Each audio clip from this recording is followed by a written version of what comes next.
Welcome to My Watches with Ben. Today's video is the second in a 6-video series on the watch type of dive watch.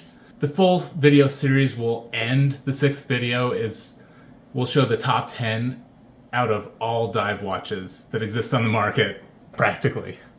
I look at 633 watches overall. In this particular video today, it's just 123. 123 dive watches in this category.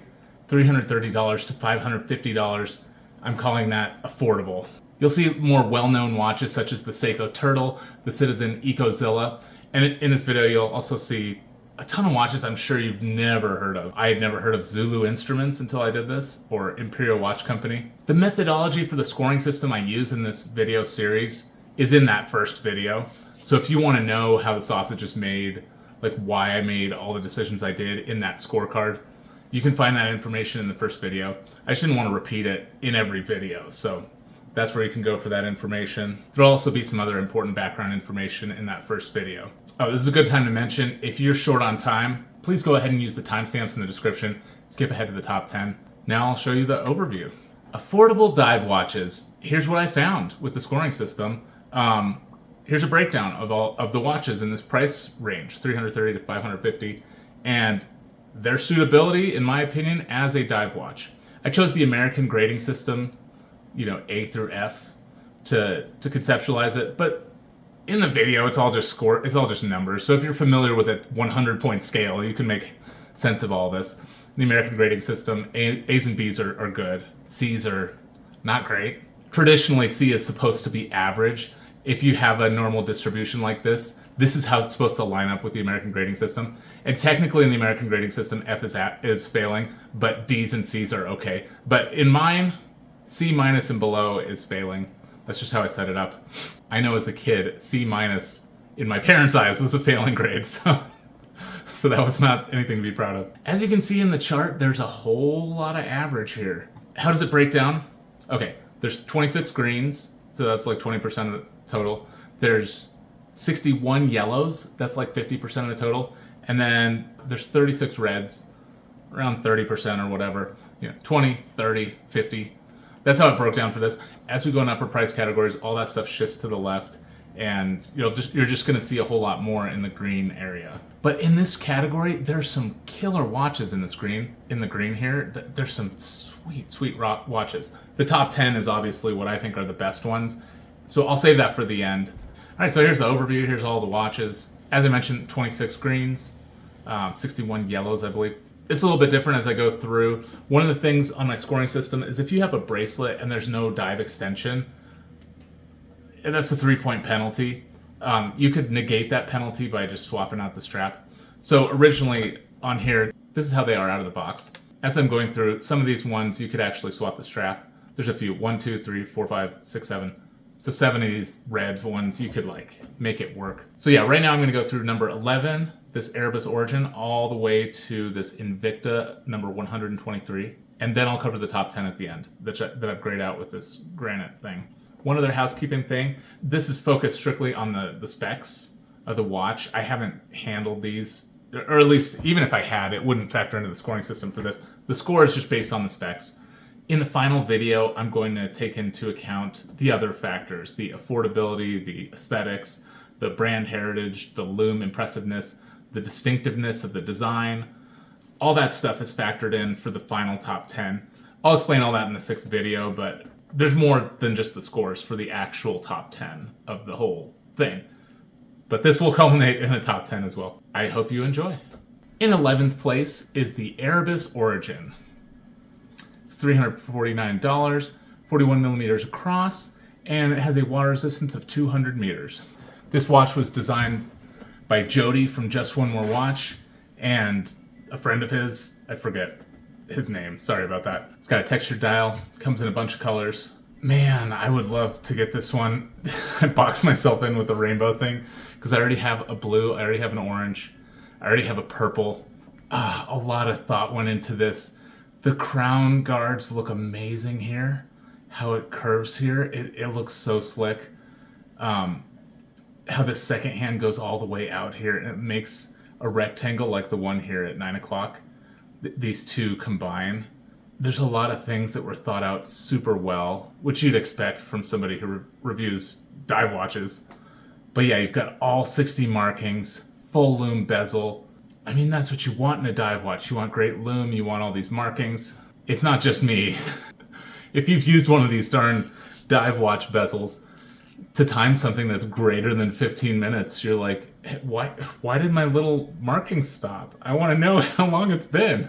So yeah, this is great, especially with a 120 click bezel. Yeah, this watch is great. 12.7, that's a little thinner than average. That's 0.6 millimeters thinner than the average for the 200 meter water resistance rating. So 12.7 is really good. They have a bracelet extension on the watch. That's super important. I've heard Jody talk about it ad nauseum. You know, it's really nice to be able to adjust. I agree. So yeah, sometimes it seems like the people who make the watches aren't the same people that actually wear the watches. But when somebody who really likes watches designs a watch, a lot of times it's got those things that I really appreciate. Yeah, excellent watch here. 11th, just shy of the top 10. But we'll see it. You'll see more of it. This isn't the end of this one, I promise. Total score of 83. And next, in 12th place, is the Tracer P66. It is $535. The size is 45 millimeters, and it's 200 meters water resistance. Oh, where else do you see red lume? I mean, this is tritium here. Like in the lume shot, they look thicker, but yeah, it's just a normal tube. It's not anything fancy there. I can see that. Really cool what they did here, where you've got the military time, then you have the tritium indices, and then you have the standard time all the way out here. And look, they make that go all the way out to the markings. The tritium tube here, this minute hand goes all the way out to the little track, the minute track. It's an elegant solution because I know these tubes aren't that long. So ordinarily what you see is they would put the minute track way out here somewhere, and there's this wide gulf between them. They did it right on this Tracer. They kind of used the space in a different way, and they used it to show the standard time there. Very nice. I really like this. It's ticking a ton of boxes for me aesthetically here. You've got all the minutes on the outside. It's interesting, these are smaller here, so you can have the little indications. And then once you don't need to do that anymore, they made them big, so they fill up that space. It's an interesting choice. I like that. The case is PVD, steel, so this would be a good candidate for like a forged carbon, but instead they did the PVD steel.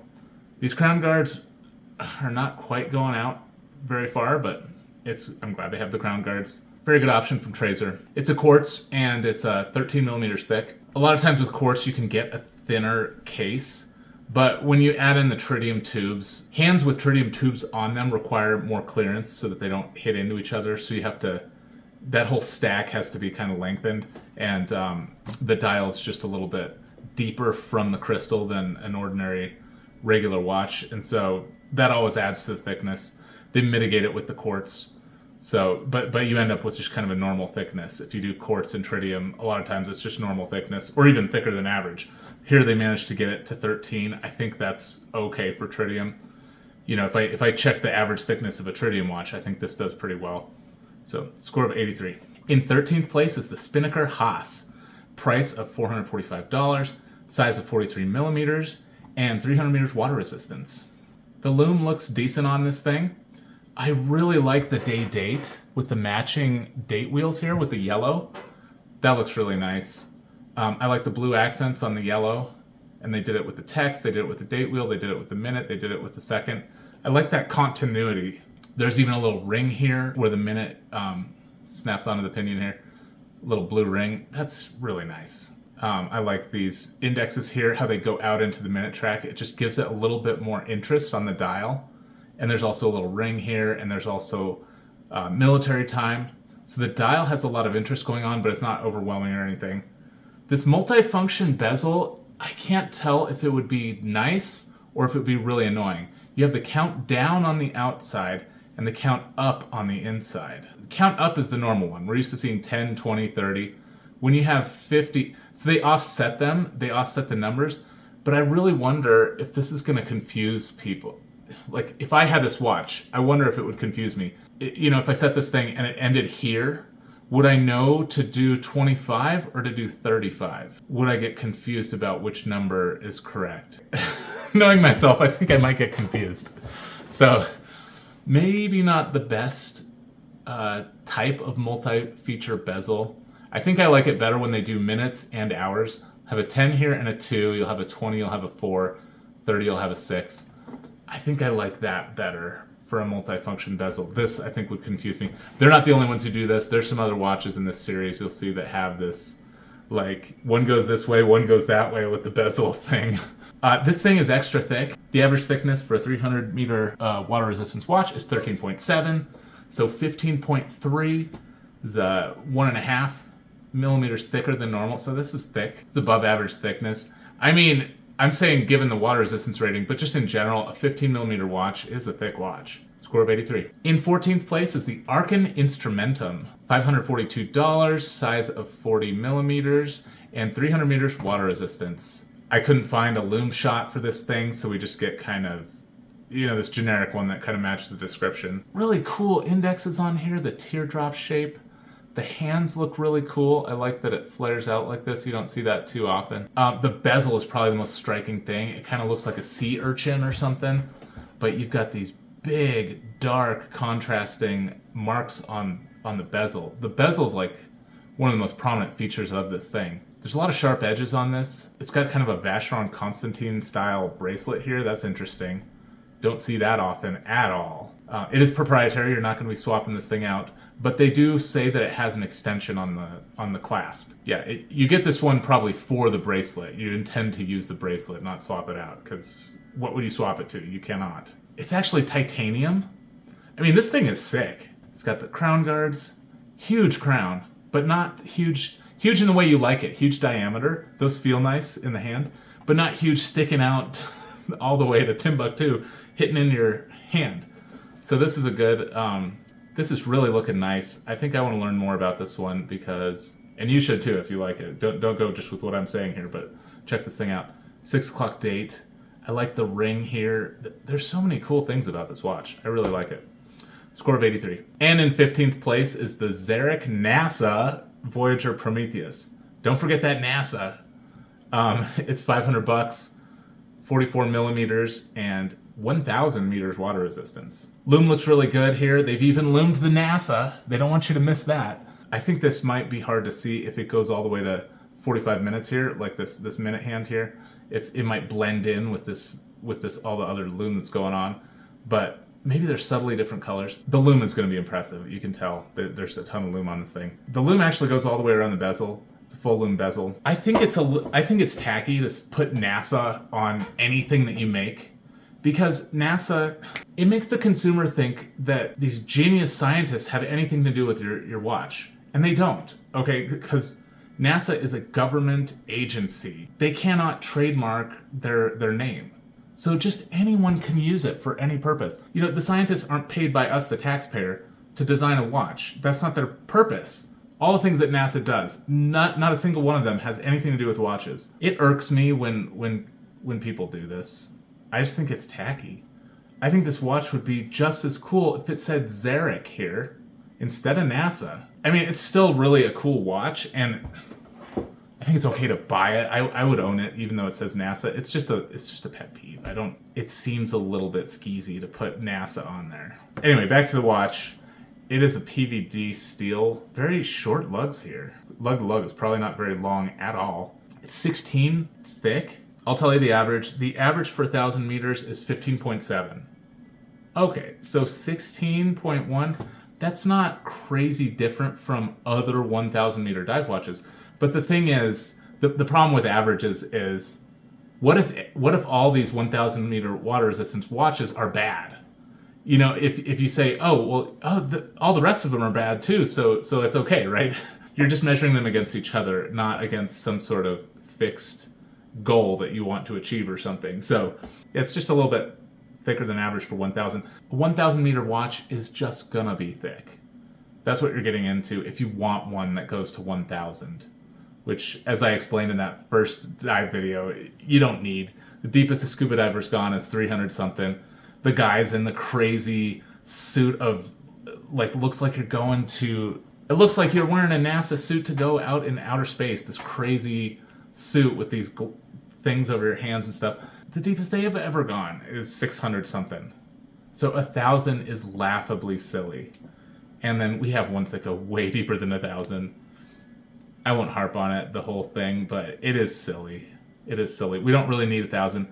You could stop at 600 and that would serve everybody. It would even serve like the record-breaking guys. Like 600 is fine. Total score is 83. In 16th place is the Scurfa Treasure Seeker. Price of $465, size of 41, and 300 meters water resistance. You get a few nice little choices here. Black, blue, orange, yellow, white.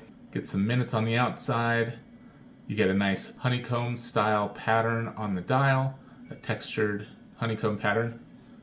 Full lume bezel. The lume looks really good. Secondhand lume is a little wimpy, but that's okay. A lot of times they just have a little thing here. That's no big deal. There's lume on the second. I think that's what you want. You want lume on the second. 12.6 millimeters thickness is a little bit less than average for 300 meters water resistance. Nice steel case. It says silicone rubber strap. I'm sorry. They do offer it on the silicone. I put up the wrong picture here. If I said silicone, that means this bracelet doesn't have an extension. Because otherwise I would have put bracelet, because the extension gives it a few points extra. Not having the extension costs it points. So, I said silicone because they actually do sell it on the silicone. Score of 82. In 17th place is the Marinez Racha. Price of $379, size of 44 millimeters, and water resistance of 1,000. Another 1,000 meter dive watch. Cool bezel here, fully loomed. Really pretty sunburst dial on this thing. These numbers are reminiscent of like a Panerai sort of thing. They didn't do the sandwich dial. They did printing on the dial. That's fine. It's got that cushion case. This bracelet is really interesting with these big holes in it. According to the scorecard here, the bracelet does have an extension, so that's nice. There's no crown guards. Crown looks pretty beefy. It does apparently have a helium escape valve for you guys who go down in the chamber for a week or whatever, or weeks at the bottom of the ocean, and nobody else needs it except for those guys in the chamber. Yeah, I really like this one. Distinctive looking. Score of 82. In 18th place is the Nove Trident. $480, 42 millimeters across here, and 200 meters water resistance. This is a newer model. Nove broke the record as the world's thinnest dive watch at 6.8 millimeters thickness, with an earlier version of this that was a little bit bigger. This one is down to 42 millimeters. I forget what else they did. I think that one didn't have a second. This time you get the second hand. That might be the only difference. The most notable feature about this particular watch is the exposed bezel ratchet system. Normally this thing's covered, but that would add thickness to the watch. And so they were going for the thinnest possible dive watch, so they took the cover off, and you see all of this exposed. It might get crud in there if you're actually diving. I bet it would. But you could always wash it out. It's probably not a huge deal, but you get all the little dots here inside. I like the crown shape and the PVD on it. It's a very stylish looking watch. It's not crazy expensive, despite it being the thinnest dive watch, by a lot. The next ones up are 10 millimeters.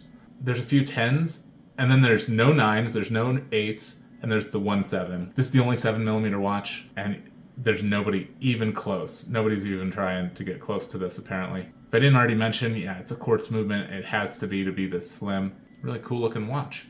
Score of 81. In 19th place is the Seiko Turtle, SRPE 39. This one has some cool manta rays on it and stuff. It is $469. It's 45 millimeters across, I think this way? I don't know. And it's 200 meters water resistance. Yeah, I don't know where they measure it exactly, but it's a 45. It's probably pretty big, but it has a really nice thickness here. This is completely average for 200 meters water resistance. 13.3 is the average. So this is, and with the case that big, I think the proportions are going to be really nice on this thing. I love the sword here, the broadsword. That's sweet that they have that up here. You get your day, you get this candy bar Cyclops. So I call this crown guards here, but it could also be called recessed crown. I scored a lot of these watches before I decided to start calling some recessed crown versus crown guards. There's nothing extruding from the case to protect the crown. The case shape itself kind of protects the crown, so that's a recessed crown. I really like this bezel. It's got dots on the whole thing. It's not fully loomed, only the pip is loomed, so this has standard dive loom. I know from reviews that I've heard that Seiko and Citizen have very high quality loom. The shot here backs that up. The pip looks a little bit small, but it looks pretty solid. On the turtle, though, maybe it's not as great. I would look at some reviews for the turtle itself if you want to know the quality of the loom. But it looks like they have a ton of colors here available. The bracelet does have a dive extension per this scorecard here. Total score of 81. And in 20th place, we have the Helson Shark Diver 42 brass. $349, 40 millimeters in diameter, and 500 meters water resistance. The loom looks really, really good on this one. You can tell from the picture. And that's the thing, like a lot of these, you just look at the picture and you're like, oh yeah, that's got some good loom. You can see it. You can see how thick and crisp these are, the application of the loom. And yeah, you can see from the picture, this is going to be good. It's a 500. 12 is actually way thin for a 500. The average thickness for 500 meter dive watch is 14.5. So this is 2.5 millimeters thinner than average for this water resistance rating. That's crazy. The brass looks really good. Brass or bronze. If I say bronze or brass, just realize I didn't differentiate. It could be one or the other. I don't think anybody's probably bothered about that. I just wanted to make that clear. That blue is so striking. These other colors are also really nice. This blue just really pops though. There's no date, unfortunately, but this one definitely gets a pass because it is gorgeous. Score of 81. In 21st place, we have the Tissot Sea Star Quartz. It's $450, size of 40 millimeters, and 300 meters water resistance. Loom is unimpressive. There is no bezel loom. It definitely gets penalized for the fact that there's no loom on the bezel. That's not a good thing to have. That will cost you, I think 4 of these points off have to do with the fact that there's no loom on that bezel. It is a quartz, so you're gonna have to change that battery. Very thin though. When you get a quartz movement, you get sometimes you get a super thin watch. You know, if we didn't have the Nove Trident that I just showed you, 10 is the thinnest you ever see on a dive watch. The only exception is that one Nove thing. So if you're just looking at the dive watch market as a whole, 10 is extremely thin. It's very, very thin for a dive watch. And this actually has 300 meters of water resistance. So that's pretty cool. It's not breaking the bank. It's a little bit uninspired. It's not really copying anybody, so you don't have to feel bad like it's some homage or something. It's got a thin bezel relative to the dial. The dial takes up a lot of space. Usually you see like a thicker bezel on most dive watches. They've got nice, crisp, big numbers, just a very clean font they used for this. Kind of small indexes. It's looking a little more sophisticated than a lot of the more cartoony style dive watches with the bulbous hands and the huge indexes and stuff. This one is a little bit more buttoned up, you know, maybe a little bit better for a suit and a tie sort of situation. It's that 40 millimeter, just kind of crowd-pleasing size. Score of 81. In 22nd place is the Steeldive SD1945S Deep Dive. They mean deep dive. Oh my goodness. $359 is the price. 46 millimeters across and 3,000 meters of water resistance. Good grief. There is one in this video that's 25,000. So there is one dive watch that goes to 25,000, which is deeper than any ocean on the planet. But 3,000 is also crazy. This watch has a cool like crown guards and cover. So you see how it sticks out. You can still pull out the crown. It's a screw down crown, so you're going to unscrew the crown, pull it out, and operate it. But this cover just protects it from any impacts from like the side. But yeah, it's a thick case, 15. Why not look at the averages? This one's a little silly. There's only 7 3,000 meter dive watches in the whole video. So this is the average of those 7 is 17.5. So 17.5 is the average. This is 15. 2.5 millimeters thinner than average. So I guess for this depth rating, you're getting a thin watch. It's still a thick watch though. I like the design of it. You know, they kind of have the Panerai submersible style here with these little nail heads sort of deals.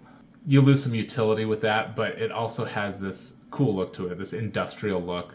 It's 12-sided up here. That's kind of cool. It looks a little bit off, like something's not quite centered. And that'll happen with these really deep watches because the dial is really set in and it's got a really thick crystal. It's just hard to get when you're taking the picture to get it perfectly straight on where it looks right. It just any deviation from straight on is going to come across like something's out of whack. But yeah, Steeldive seems like a really cool Chinese company. They make some good stuff. It's not all just copying other people. Score of 80. In 23rd place is the Nethune's Scuba 500. It's $479, size of 42 millimeters, and water resistance of 500. And hide your wallets. When you're watching this video series, if you like dive watches, it is probably a good idea to hide your wallet, to put it in a safe deposit box, give it to your wife or something. There's a lot of cool ones. This one really gets me going. I think it's the color. The color is what I'm really drawn to here. The skin diver shape, there's tons of these. Kind of the 62 Moss shape of case. There's so many of them. The hands, I don't really care for the Mercedes thing. I just think, just let Rolex have that and do something else. Can we do something else, guys? Like just have a circle here. That's fine. Or you could do all kinds of stuff. I've never seen anybody do like instead of 3 little lines, you could have 4. Why not? Just do something different in here. Why does it have to be Rolex? So I always just think that's a cop out. I'm a musician too, and when you just have the songs that they just keep repeating and just fade out. Compose an ending to your song. You know, an ending cadence, however you want to end it. There's so many different ways to end a song. Just end the song. Just put an ounce of original thought into this thing, and then we can enjoy it a lot more. That's a shame. So you don't have to hide my wallet for this one, because I lost my interest just now realizing that it's got the Mercedes hand. It's very thick, too. That's the other thing, 15.7. That last one, the 3,000 meter dive watch, was 15, and this one is 15.7. Crazy. But yeah, the average for 500 meters is 14.5. So this is thicker than average for 500 meters. You get your nice date, get a ton of text here, kind of fills out the dial. That's probably why they do it. Just makes it look a little bit more full, a little bit more complete or something. It is looking nice. Score of 80. And in 24th place is the Draken Benguela. $499, size of 43 millimeters, and 500 meters water resistance. Loom looks pretty good here. It does have a loomed date, so that's really cool. There's a circular date window with a loomed date disc behind it. Loomed yellow. A yellow date disc that's loomed. Very cool. I like that. I like when these watches just do something a little fun. This case, though, it's media blasted. They say it's steel. It doesn't look very good to me, the media blasting. It looks very rough. And this color, I'm not digging this color here. I don't know. So I have black, blue, green. This kind of looks purple. Maybe that's supposed to be the black one. Or maybe there's supposed to be a purple square on here that I just missed or something. But yeah, this is looking weird to me. I do love the 3-dimensional stuff going on here. There's these kind of like diving boards where you can dive down or something, hanging off the chapter ring. And then there's like recessed portions. Is it a sandwich dial? I don't know. But you do have applied markers on here. There's second loom, so that's nice. Very cool knurling on this crown. Very industrial looking. That kind of knurling really feels very grippy in the hands, so I like that. Score of 80. And in 25th place is the Seiko Prospect SRPF 35. I don't know what the nickname for this is, or if there is a nickname. I don't think all Seiko watches have a nickname, but if you know, go ahead and tell me. The price is $485. It's a 42 millimeter watch. Size of 200 meters. I mean, just in isolation, it looks like it would be a bigger watch, but it's only a 42. There's something weird about these colors here. Like, is this the PVD? Is it totally black? I think the yellow makes the PVD look kind of brown or something. Or maybe it's just the strap. Maybe if you change the strap to a black strap, the whole thing would look way better. I bet it would, because this greenish brown strap is clashing pretty hard. But the loom looks really solid. I take it back about the turtle. This loom is clearly better on this one, so I don't think the turtle's the best loom of Seiko. Seiko does good loom in general, but maybe the turtle doesn't have their best. There's mineral crystal on this thing, as you'll get a lot of times with Citizen or Seiko. For whatever reason, they just don't seem to be on the sapphire bandwagon yet, and that's okay. In the field watch video, I explained that mineral crystal is more shatter resistant than sapphire, so that is one advantage that mineral has. So sometimes on more of a Thule watch, you go for the mineral because you'd rather that it gets scratched rather than shatter. But yeah, you just get the pip and nothing else, but you do get all the markings on this bezel. That's really nice. Kind of average thickness. 13.3 is average. This one's 13.4.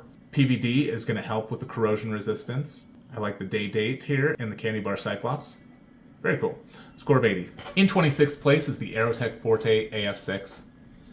Price of $439, 40 millimeters across, and 200 meters water resistance. Black, pink, white, and blue are the colors. I missed the blue one on the scorecard, but you can see it right there. Sometimes they have too much text on the dial. I think this one has a little... I think this one doesn't have enough text. It's seeming kind of empty. Also, I really do prefer if they just take that product shot straight on. That would be a lot better for me. At the angle here, it's just a little weird. We can't see the minute track all the way around. It just makes me feel like I'm missing something. You know, I can't really see the text here at the bottom. What does it even say? So just take the picture straight on, people, if you're going to do a product shot.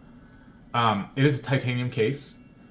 There's not really much in the way of grippiness on this bezel. You just get these weird cutouts. Just looking at it, these are kind of rounded. I think it's going to be hard to get a good purchase on this bezel to turn it. Sort of like the one I have right now. There's no crown guards on this crown here. Appears to come with a NATO strap. It's thinner than normal. 12 millimeters thick is it's thin. Like the average for 200 is 13.3. So 12, anytime you see a 12, that's a good thickness. 12 is to be praised in the dive watch world, at least compared to the peers. So 12 is good. It's not that inspiring. Full loom on the bezel, so that's good. I love to see full loom, and they loomed the numbers too. I love to see the numbers loomed and the little dots. Just, yeah, give me the loom. They gave a lot of loom on this one. I think that's very nice. There's a loomed thing under the date window here at 6 o'clock, so that's good. They're doing a lot of things right. I just think it's a little bit boring. This is a saturated market. You gotta kind of stand out. Actually, I take that back. The demand for dive watches is nuts. So you can have just normal dive watches and people still buy them. So this one just kind of looks sort of ordinary. Score of 80. In 27th place is the MMI Dumbo. $513, 46 millimeters in size, and 500 meters of water resistance.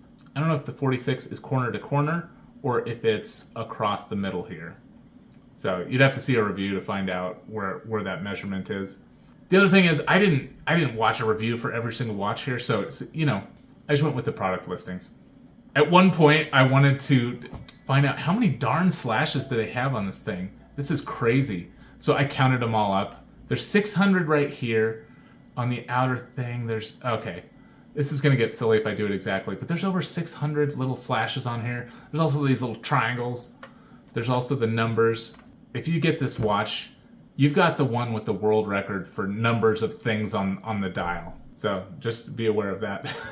Back to like the aesthetic things. These blues, there's 3 blues here and they don't match. I think that would bother me. The dial does not match the bezel, does not match the chapter ring. I would go with the bezel blue. I think that's the best. That matches the bronze really well. This kind of more purpley blue in the middle, I say just find a dial that matches your bezel. I think that'll be good. This chapter ring kind of breaks up the loom pattern you see down here. There's great loom on the dial, there's great loom on the bezel, but the dial is kind of small. So that's a little bit weird. It's cool how the crown guards are here in this corner. I like that. It got a penalty for the leather strap. You could obviously swap that out. Very cool looking watch. I guess that's the elephant in the room, is that this watch is really cool. It may be one of these Kickstarter things, I can't remember, but there it is, the MMI Dumbo, score of 79. In 28th place, we have the Evox Diver DV03/02. It's $521. It is 46 millimeters in diameter, and it's 500 meters water resistance. You get your military time on here. It's not on every little marking. It's better than nothing. It's nice to have some military time on there, like the kind of home plate indices, the baseball thing. It's got that helium escape valve if you're some kind of professional who goes into a chamber. The loom looks pretty good. You've got a mix of blue and green, it looks like. The second is loomed. Looks pretty nice. It's kind of standard dive loom. You don't get anything extra. I really like that you still get the full loom pattern with the date. This is really nice. It's only because it's like a 46, you can tell. It's probably an NH35, but since it's so big, they had plenty of room to put in this extra thing. I like that there's dots all the way around the bezel, all the way. You're not interrupting the 50. I mentioned that before. That is nice. It is PVD steel. It is not brass, but I think it looks pretty good. And PVD actually gives you good corrosion resistance as well. And then you have the strength of steel. PVD steel might be, when all things are considered, better than brass. It's very thin, 11.6. Yet the average thickness for 500 meters is 14.5. This is 11.5, 3 millimeters thinner than the average for 500 meters. Total score of 79. Next is the Evox Diver DV103. Price of $450, 48 millimeters, and 1,000 meters water resistance. Yeah, 48 is quite big. Who knows where they're measuring it from? You just know this is a very big watch. You don't need to debate about where they're measuring it. It's wherever they're measuring it, it's a big watch. This one has the Ploprof design here, but it's not like the Ploprof. The Ploprof, Omega Ploprof, this is a bezel lock, so you have to push down the button to turn the bezel. On this Evox thing, that's a helium escape valve. A lot of companies do it that way. In the first video, there's a Steeldive. Oh, that's in this video. Never mind. If you want to change the strap, you may or may not be able to. I don't know how this attaches. There might be if there's a screw bar, you could take a silicone strap, just cut out a little bit of it, and it could go right in here. You can make it work. I'm pretty sure you can make it work. If it's a screw bar, I don't know how they're attaching this. If it's like welded on there, then yeah, you're stuck with this. So I don't know. Left-hand crown, left-hand date. That's nice. The red and the black looks really cool. The red on the bezel, though, is sort of hard to see. Personally, I think they should have gone with white for these little things here, and even the triangle. It's nice you have the numerals incremented every 5. Score is 79. And in 30th place is the Rotate North Dive Atlantic. $442, 41 millimeters in size, and 300 meters water resistance. The loom looks unimpressive, but it's kind of your standard dive loom pattern. It's hard to tell from the picture if the loom's going to be good. Mainly the purpose for them being in here is to tell the pattern, because you don't know how long they're going to last. That's the problem with trying to just tell from the photo. Because there are loom recipes that glow really bright at the beginning and fade really quickly. They're not all of equal quality. But yeah, this has a silicone NATO. I would swap that out for a nylon NATO or a canvas strap, or just, some people probably like a silicone NATO. It's 15.1 millimeters thick, which is extra thick for 300 meters. 1.4 millimeters thicker than the average for this water resistance rating. It's actually thicker than the 1,000 meter watch we looked at right before it. Score 79. Next is the Ocean X Sharkmaster. This is in 31st place. Price of $450, 44 millimeters in diameter, 1,000 meters water resistance. Another Rolex homage. 7 lines of text on the dial. Helium escape valve ring thing. I'm just over it, guys. I'm already over it, and it's the second of 5 videos that have these things. But there's a lot of Rolex homages. Not in the top tier, though. I don't think there's any Rolex homages over $2,200. So that's a blessing. But yeah, the loom looks pretty good. You get a full loom bezel. You get standard loom on the dial.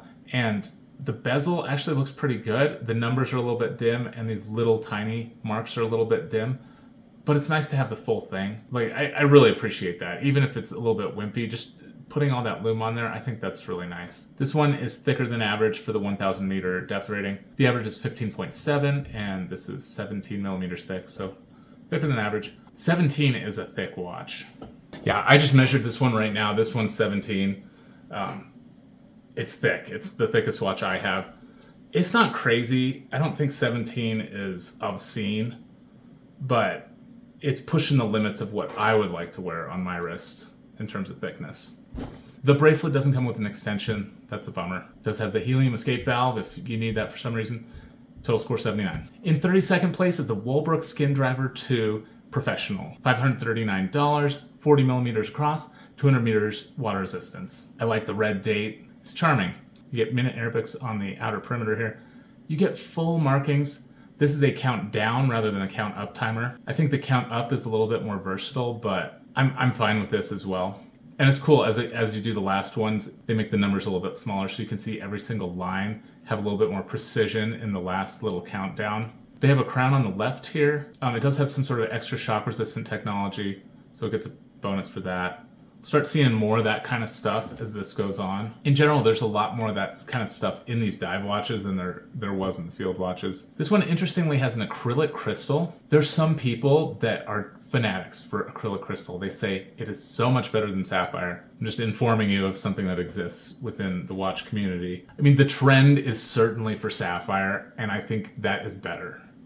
I think the watches look better, they last longer, it's better. you know, most people that own a watch aren't like gazing at it every day and like lovingly buffing out every little scratch on their acrylic or whatever. So enthusiasts like the acrylic. I think most people just like the sapphire. But I like these numerals here, the 6 and the 9. This thing has a ton of charm to it. I still don't know why it says Douglas on some of the Woolbrook watches and it doesn't say it on others. But this one's a Douglas. Lume looks okay. Score 78. In 33rd place is the Citizen ProMaster Fugu. $440 for this.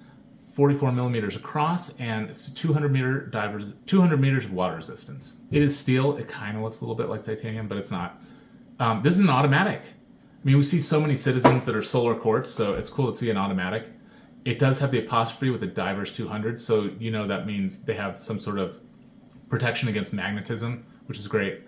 It's got the 8 o'clock crown. Very slick crown guards here. The whole case is smooth. The bezel looks really nice with these scallops and the sections that aren't scalloped. It's slick. I like this watch a lot. The pattern on the dial is unoffensive, but it's also interesting to look at. The date integrates very nicely. I mean, Citizen knows what they're doing, but this is one of their highlights, in my opinion. This Fugu is very nice. The 14.5 millimeter thickness is thicker than average for 200 meters water resistance. The average is 13.3, so over a millimeter thicker than average.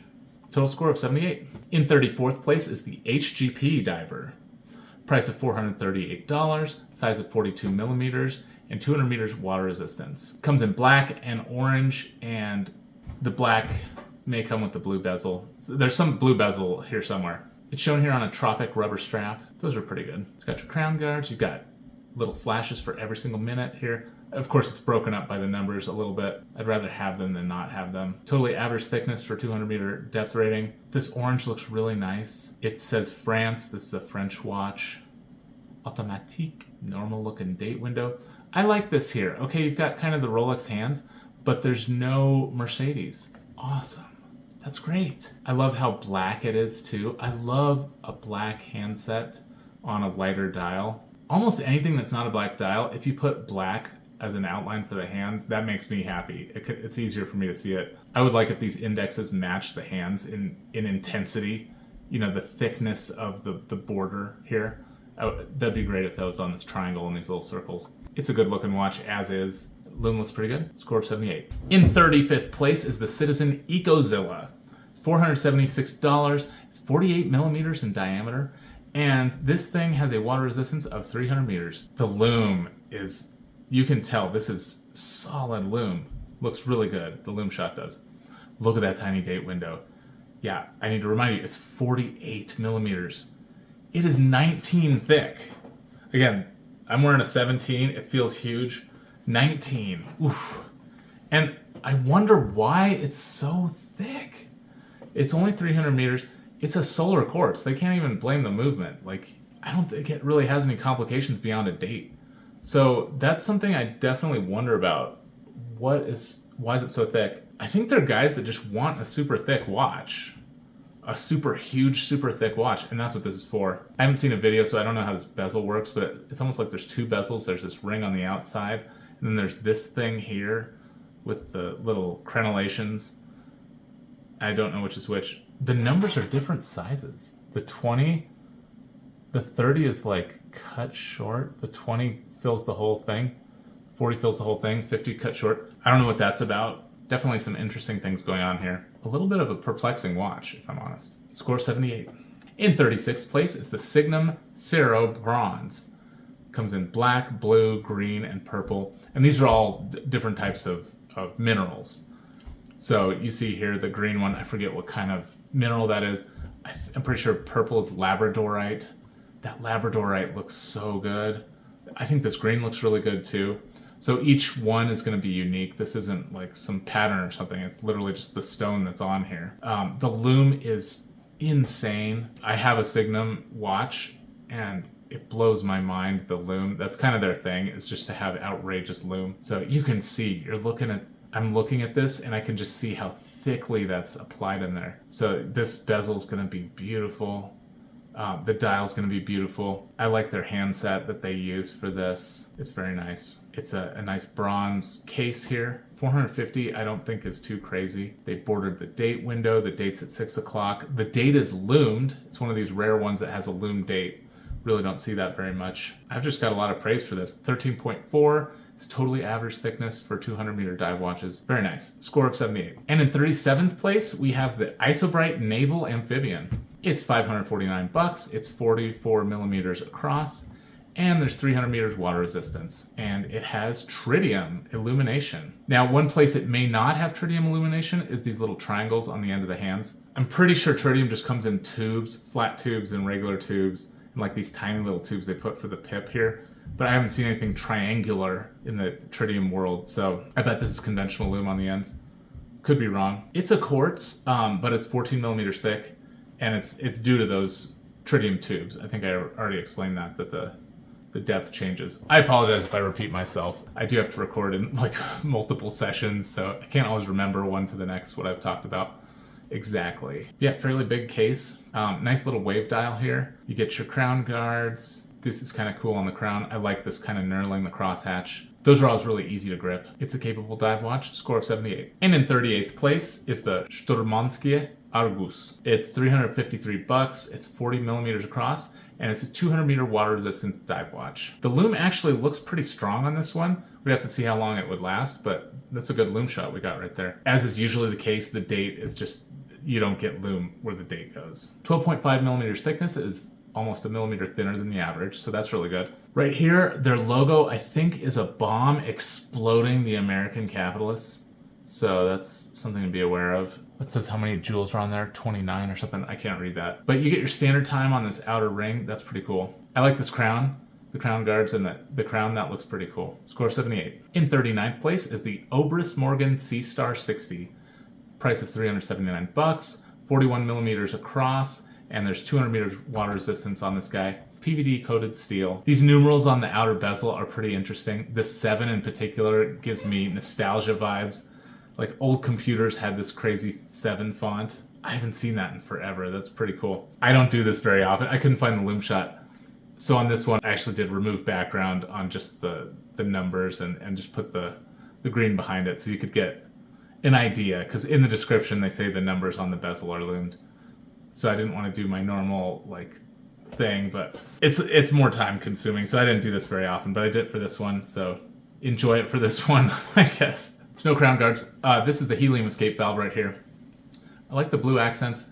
It is a little bit pale though. I would prefer if it popped a little more. I like the grays, the little yellows here. That looks good. Very thin, 11.2. That's more than 2 millimeters thinner than average for the 200 meter depth rating. Total score of 78. In 40th place is the Armida A11. Price of $399, 36 millimeters in diameter, and 300 meters water resistance. It comes in a few different colors here. You know, orange, white, yellow, black, blue, purple bezel somewhere. I don't know which one has the purple bezel. That's kind of interesting. Lume looks pretty good on this thing. Totally nice. There's a little bit of lume above the 6 o'clock date window. That's interesting. I don't think I've seen that before. Usually they put them below. It might have to do with the 36 millimeter size and whatever movements in here. They didn't want to interrupt this minute track, and so they put it on top. I think it looks fine. That way you don't miss out on the lume. I'd rather have it than not, so that's cool. Aluminum bezel insert here. You see you've got the markings all the way around, so that's great. Numbers in 10-minute increments. With a thickness of 12 millimeters, it is thinner than average. The average thickness for a 300 meter dive watch is 13.7, so 12 is nice and below that. Have I mentioned the averages are just based on what I've done, the 633 watches I looked at, so that's where I got that average. This Jubilee style bracelet doesn't have an extension, so that's something to be aware of.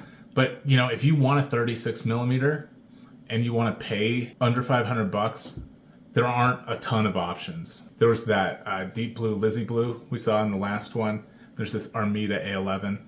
There's probably a few other ones. Most of the time, if they have a certain model and it comes in various sizes, I'll choose like the 40 or something. I'm not going to choose the 36 typically. So I could have missed some of the 36s that are out there, but this is one of the ones definitely to be aware of. I really like the black. I mentioned this on the HGP where I liked the hands. they're really speaking to me, but then why are the indexes not the same? It'd be sweet if these indexes were also high contrast with the black. So that'd be nice. I think it's okay. It's not the end of the world that these aren't black. Obviously, beggars can't be choosers with the 36mm size. There aren't a ton. The finishing looks kind of rough. Yeah, it's definitely reminding me of my Invicta that I broke. Score 78. In 41st place is the Nemesis Yellow Monster. Price of $479. Size of 44mm and water resistance of 500 meters. It's got a lot going on. It's a lot to look at. These hands are hard to see against that background. The background has yellow, orange, brown. You've got a brown bezel. You've got a black strap with yellow highlights. You've got some red. You've got this red on the tip. There's all these numbers here. It's a lot for my brain to process looking at it. These numbers on the bezel are different sizes. Okay, that's a lot of like aesthetic things. You may actually prefer it that way.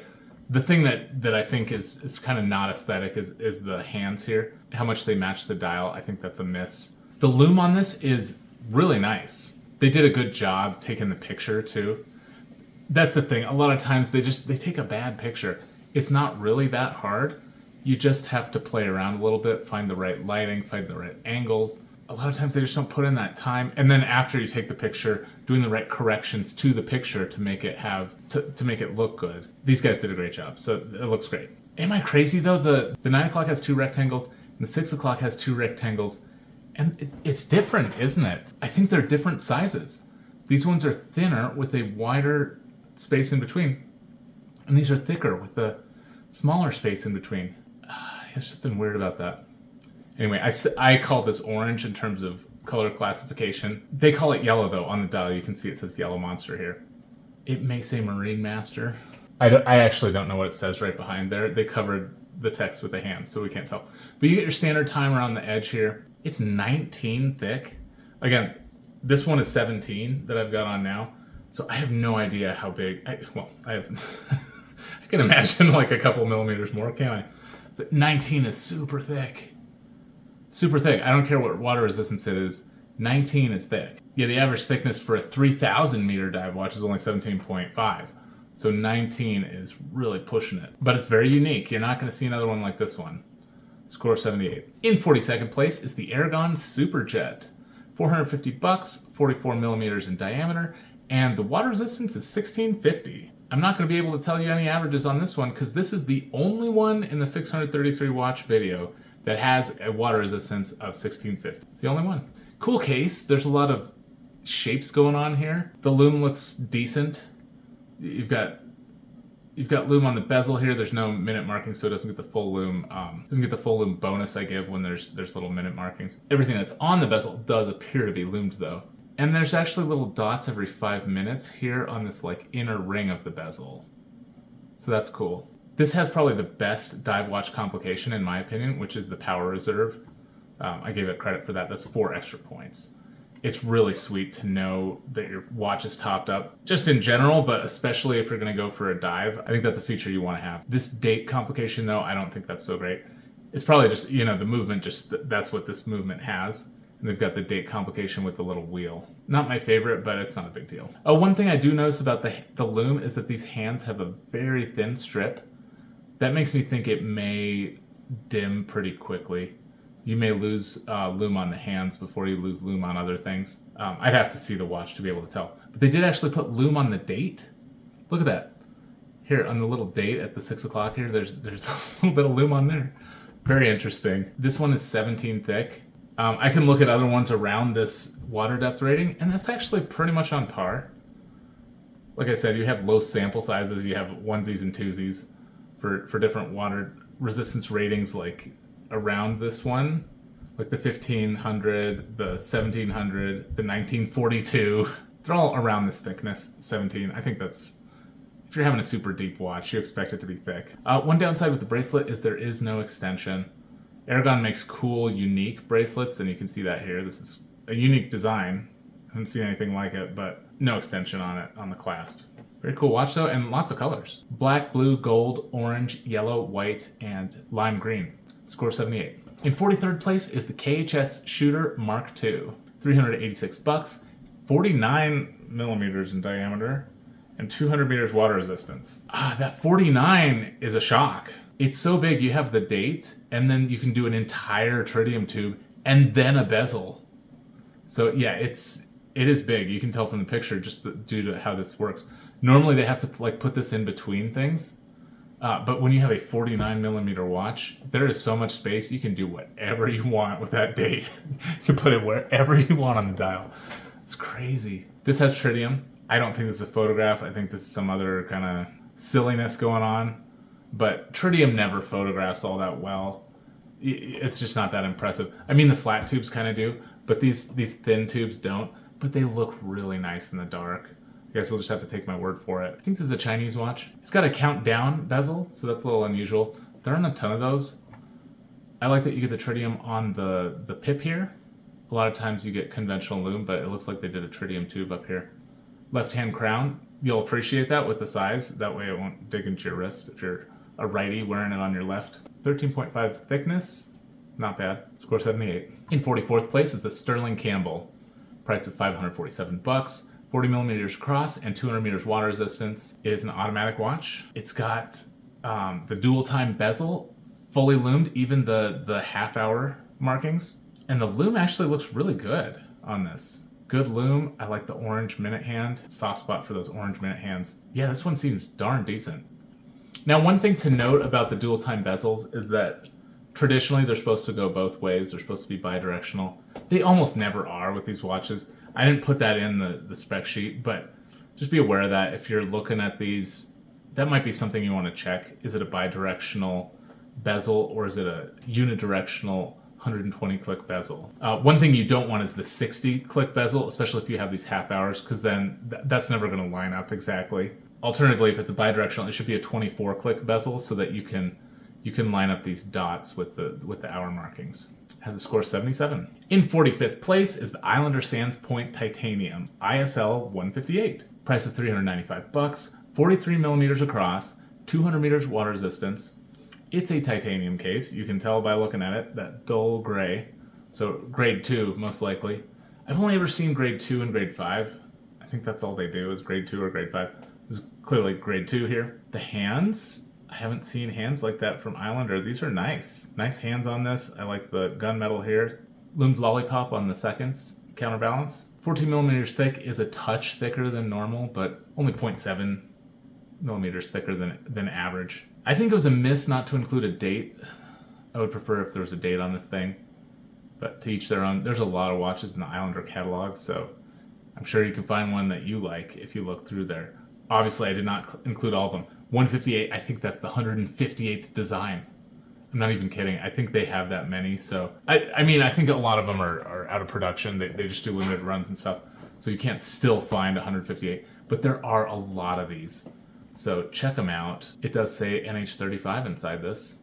So there could have been a date. The lume looks really nice. Full lume bezel.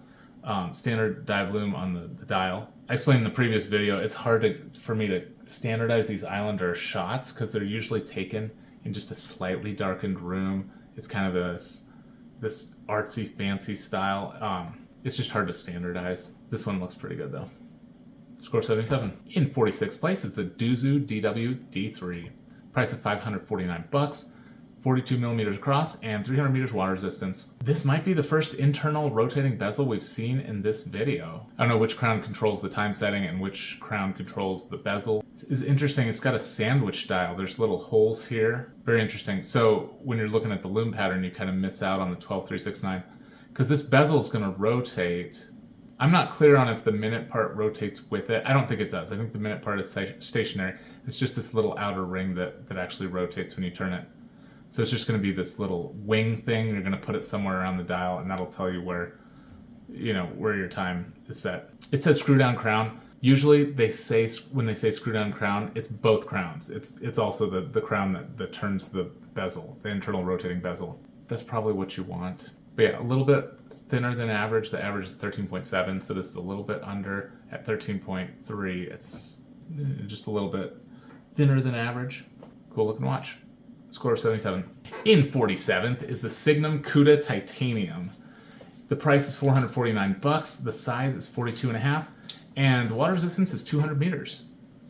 I had to put on my Signum. I have the GMT version, so you may notice there's no GMT watches in this video series. I stuck to the traditional simple dive watch. Okay, the only complication I ruled out was the GMT hand. I just didn't want to get into that whole thing with the GMT thing. Anyway, I just put one on the wrist.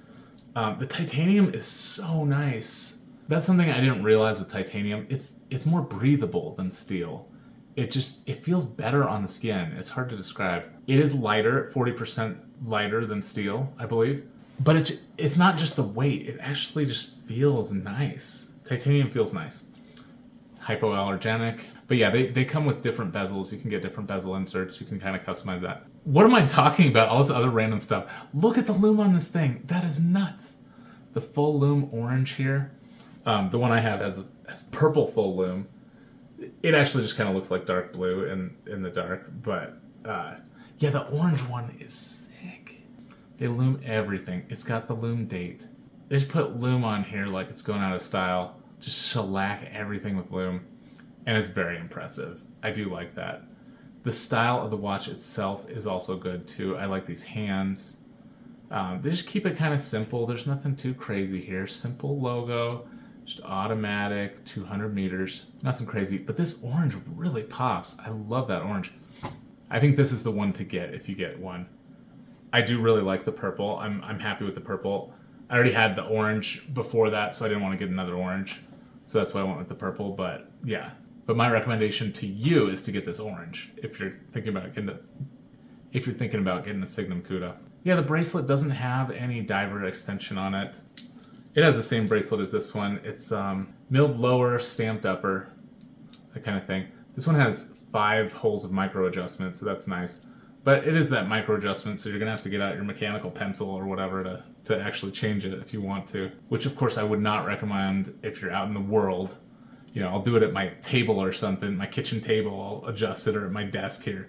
But I'm not going to do that out in the world. Yeah, this is a cool option. Score 76. In 48th place is the Zulu Trintech Calm 01. It's $500, 42 millimeters across, and 200 meters water resistance. Clearly inspired after airplanes. It's sort of like a airplane diver or something. I don't know. Very nice, clear printing here. Black and white, just contrasting as much as you possibly can. I really like skeleton hands, so that's cool to see that here. They put the date here at 440. That's fine. Lume looks fine. It's kind of average lume. It's really nice that they lumed the numbers too. A lot of times you don't get that. So this is actually above average lume, the fact that it's got the numbers. So that's good. PVD steel case. Very long lugs on here. That's going to be a little bit crazy. I wonder how much they turn down.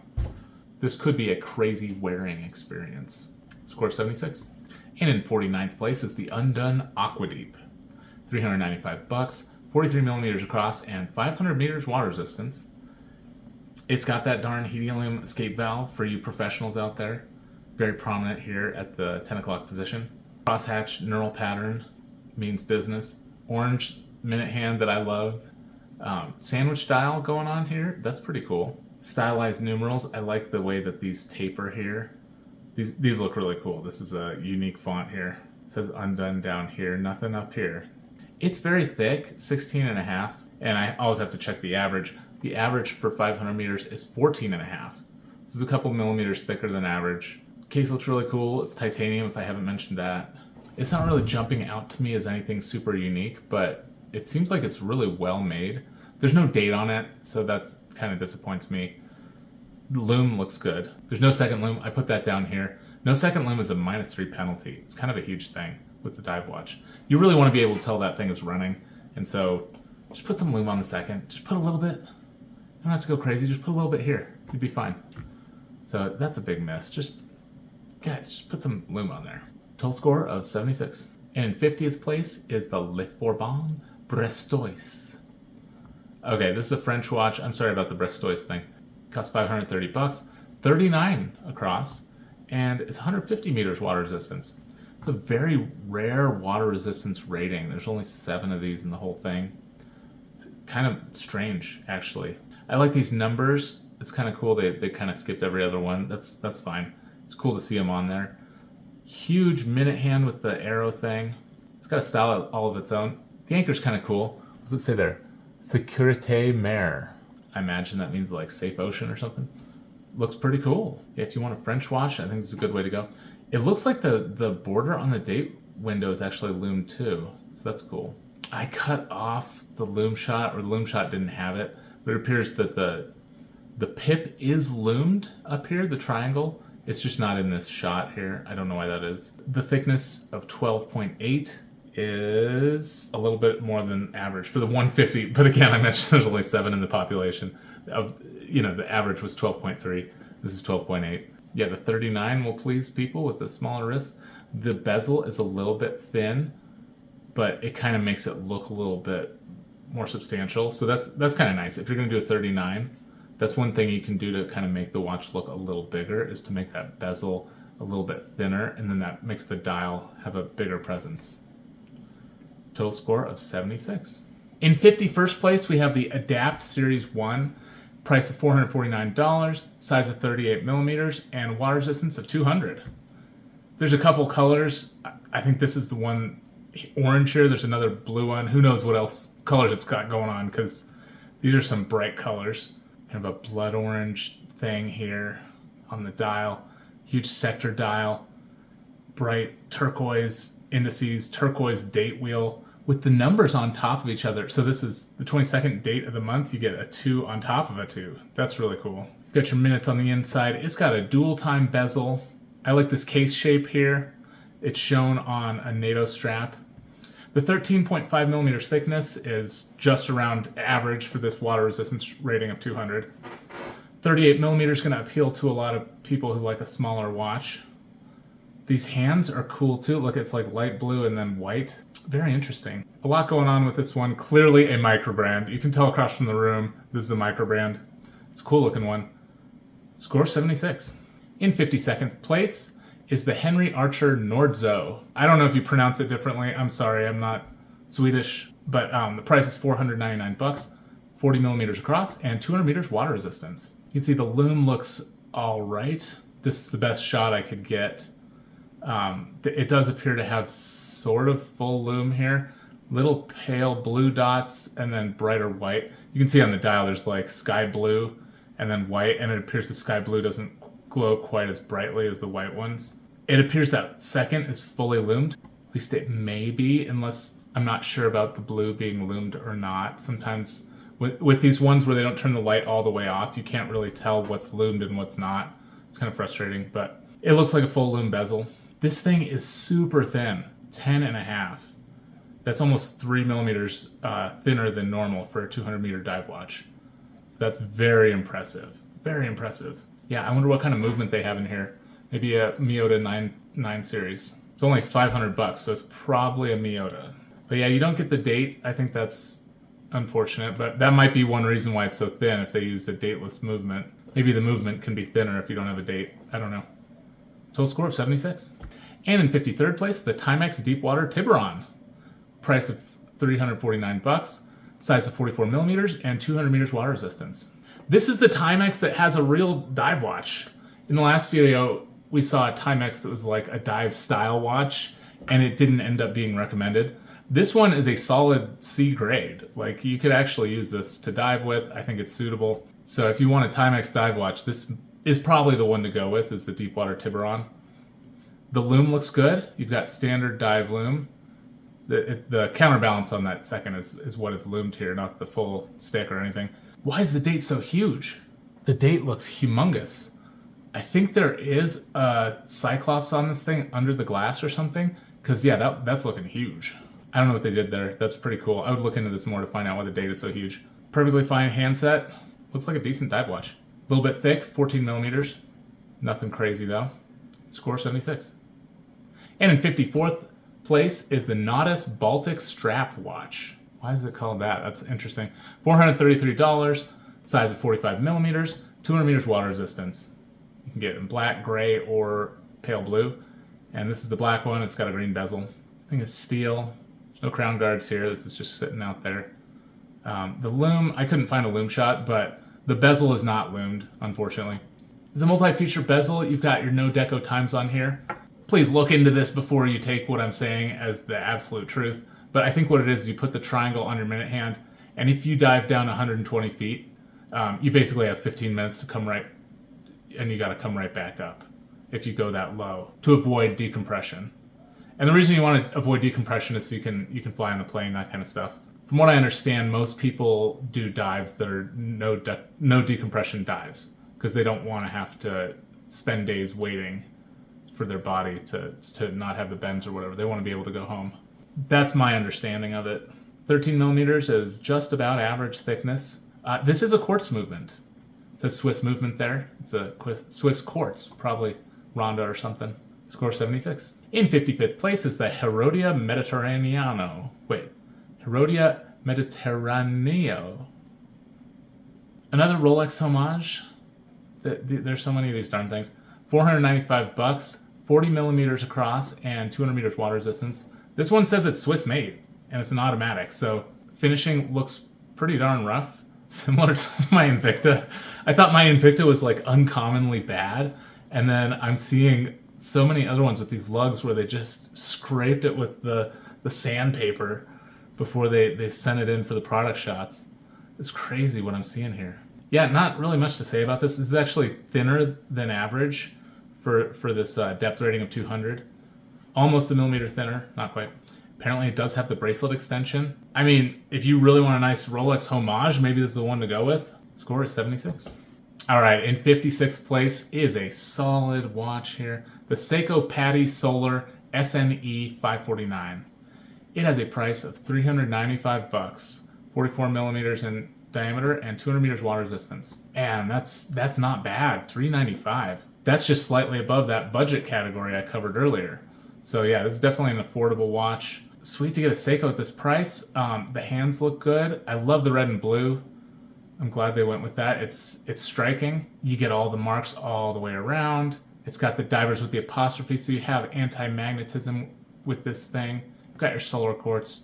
You've got a negative date display here, meaning black background. Those look pretty cool. Seems like a solid watch.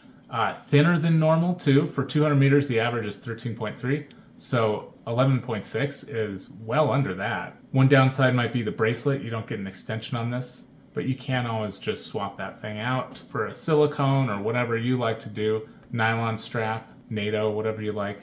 The loom looks decent. You get your standard dive loom.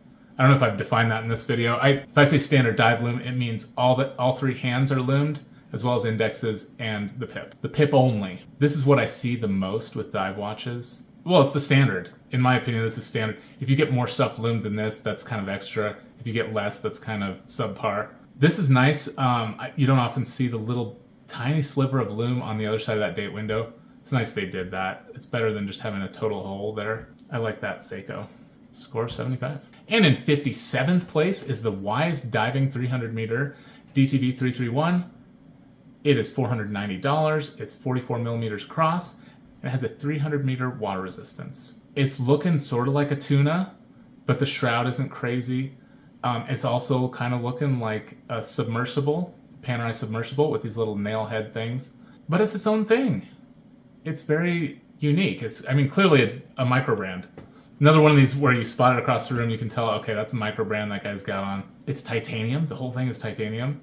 So I bet it feels really nice to wear this.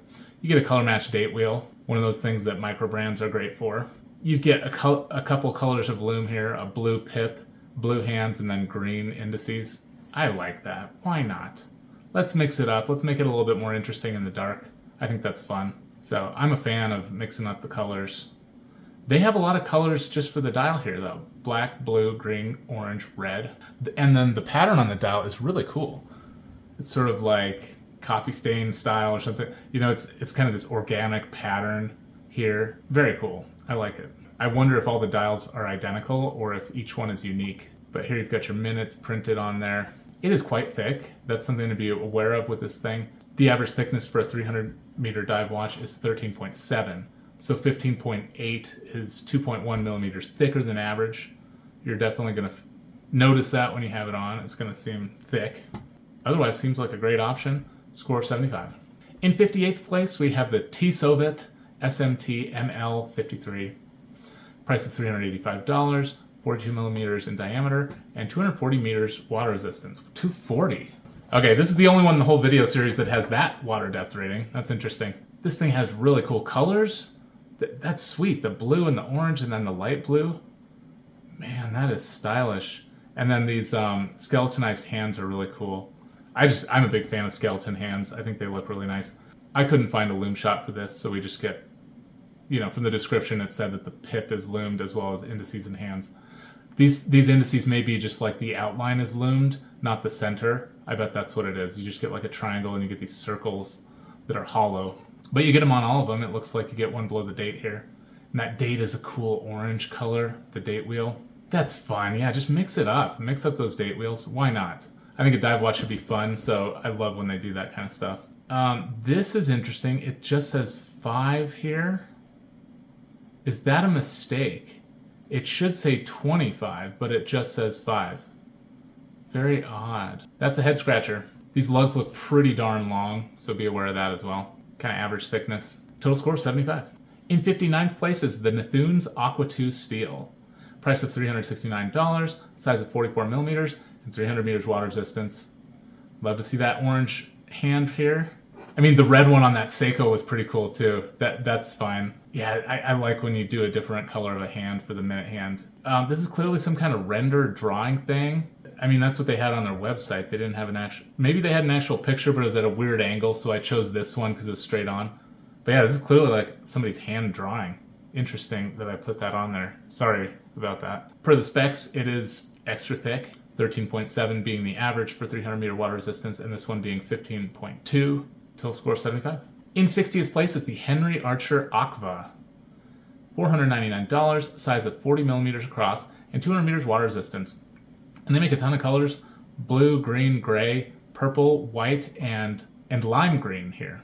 I don't know if I'd really call this a lime green, but it's a unique color. And these other colors might be kind of unique too, so just keep that in mind. Take a look at them if you're interested.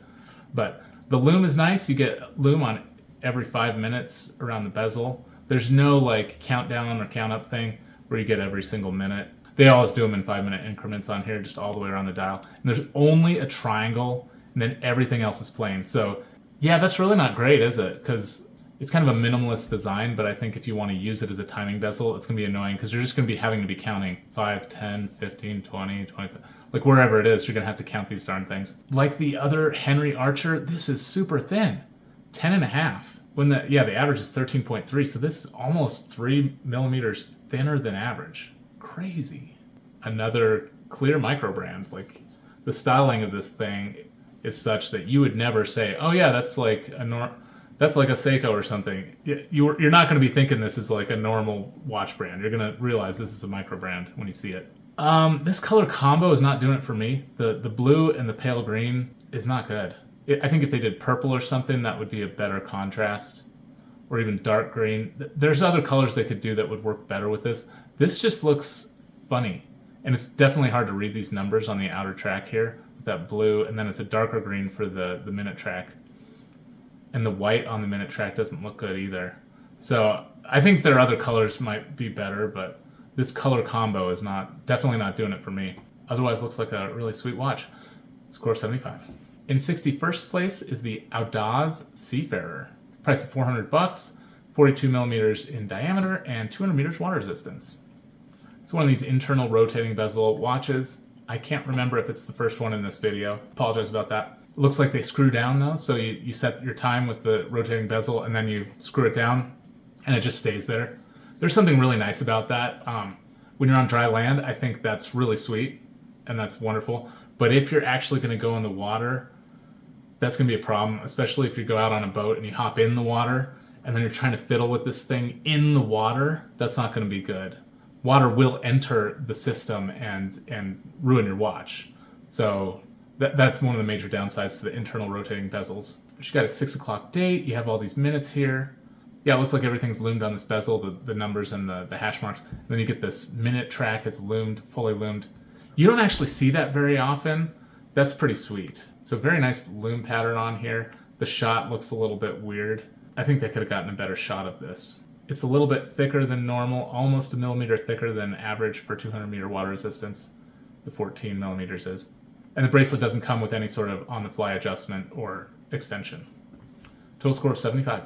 In 62nd place is the Van Banner Parking Master 2.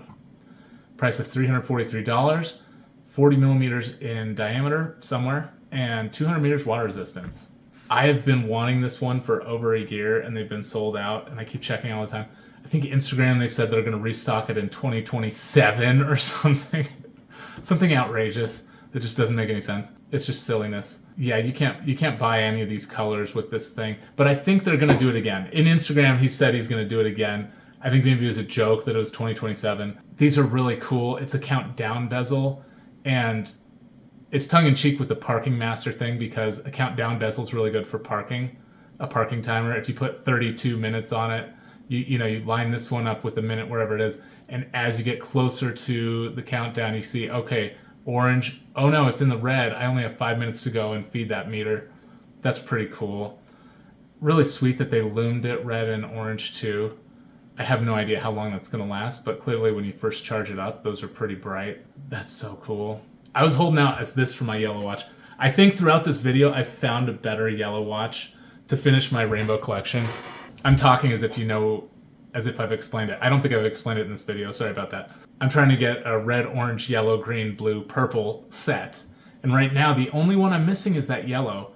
And this is the one I had my eye on, but I don't think I want to wait till 2027, so I'm probably going to get something else. Way above average lume. This is really cool. The full lume bezel is breathtaking. This is very cool. It does seem like they cut some corners here on this case. It is very roughly finished. The bracelet as well. I put silicone or rubber strap because, yeah, the bracelet doesn't have an extension, but you could, when they were selling it, you could get it on the silicone. I think it came with the silicone and the bracelet, so that's why I didn't get the bracelet penalty for not having an extension. But yeah, the 14 millimeter thickness is just a little bit above average. No big deal. Pretty cool watch. Score 74.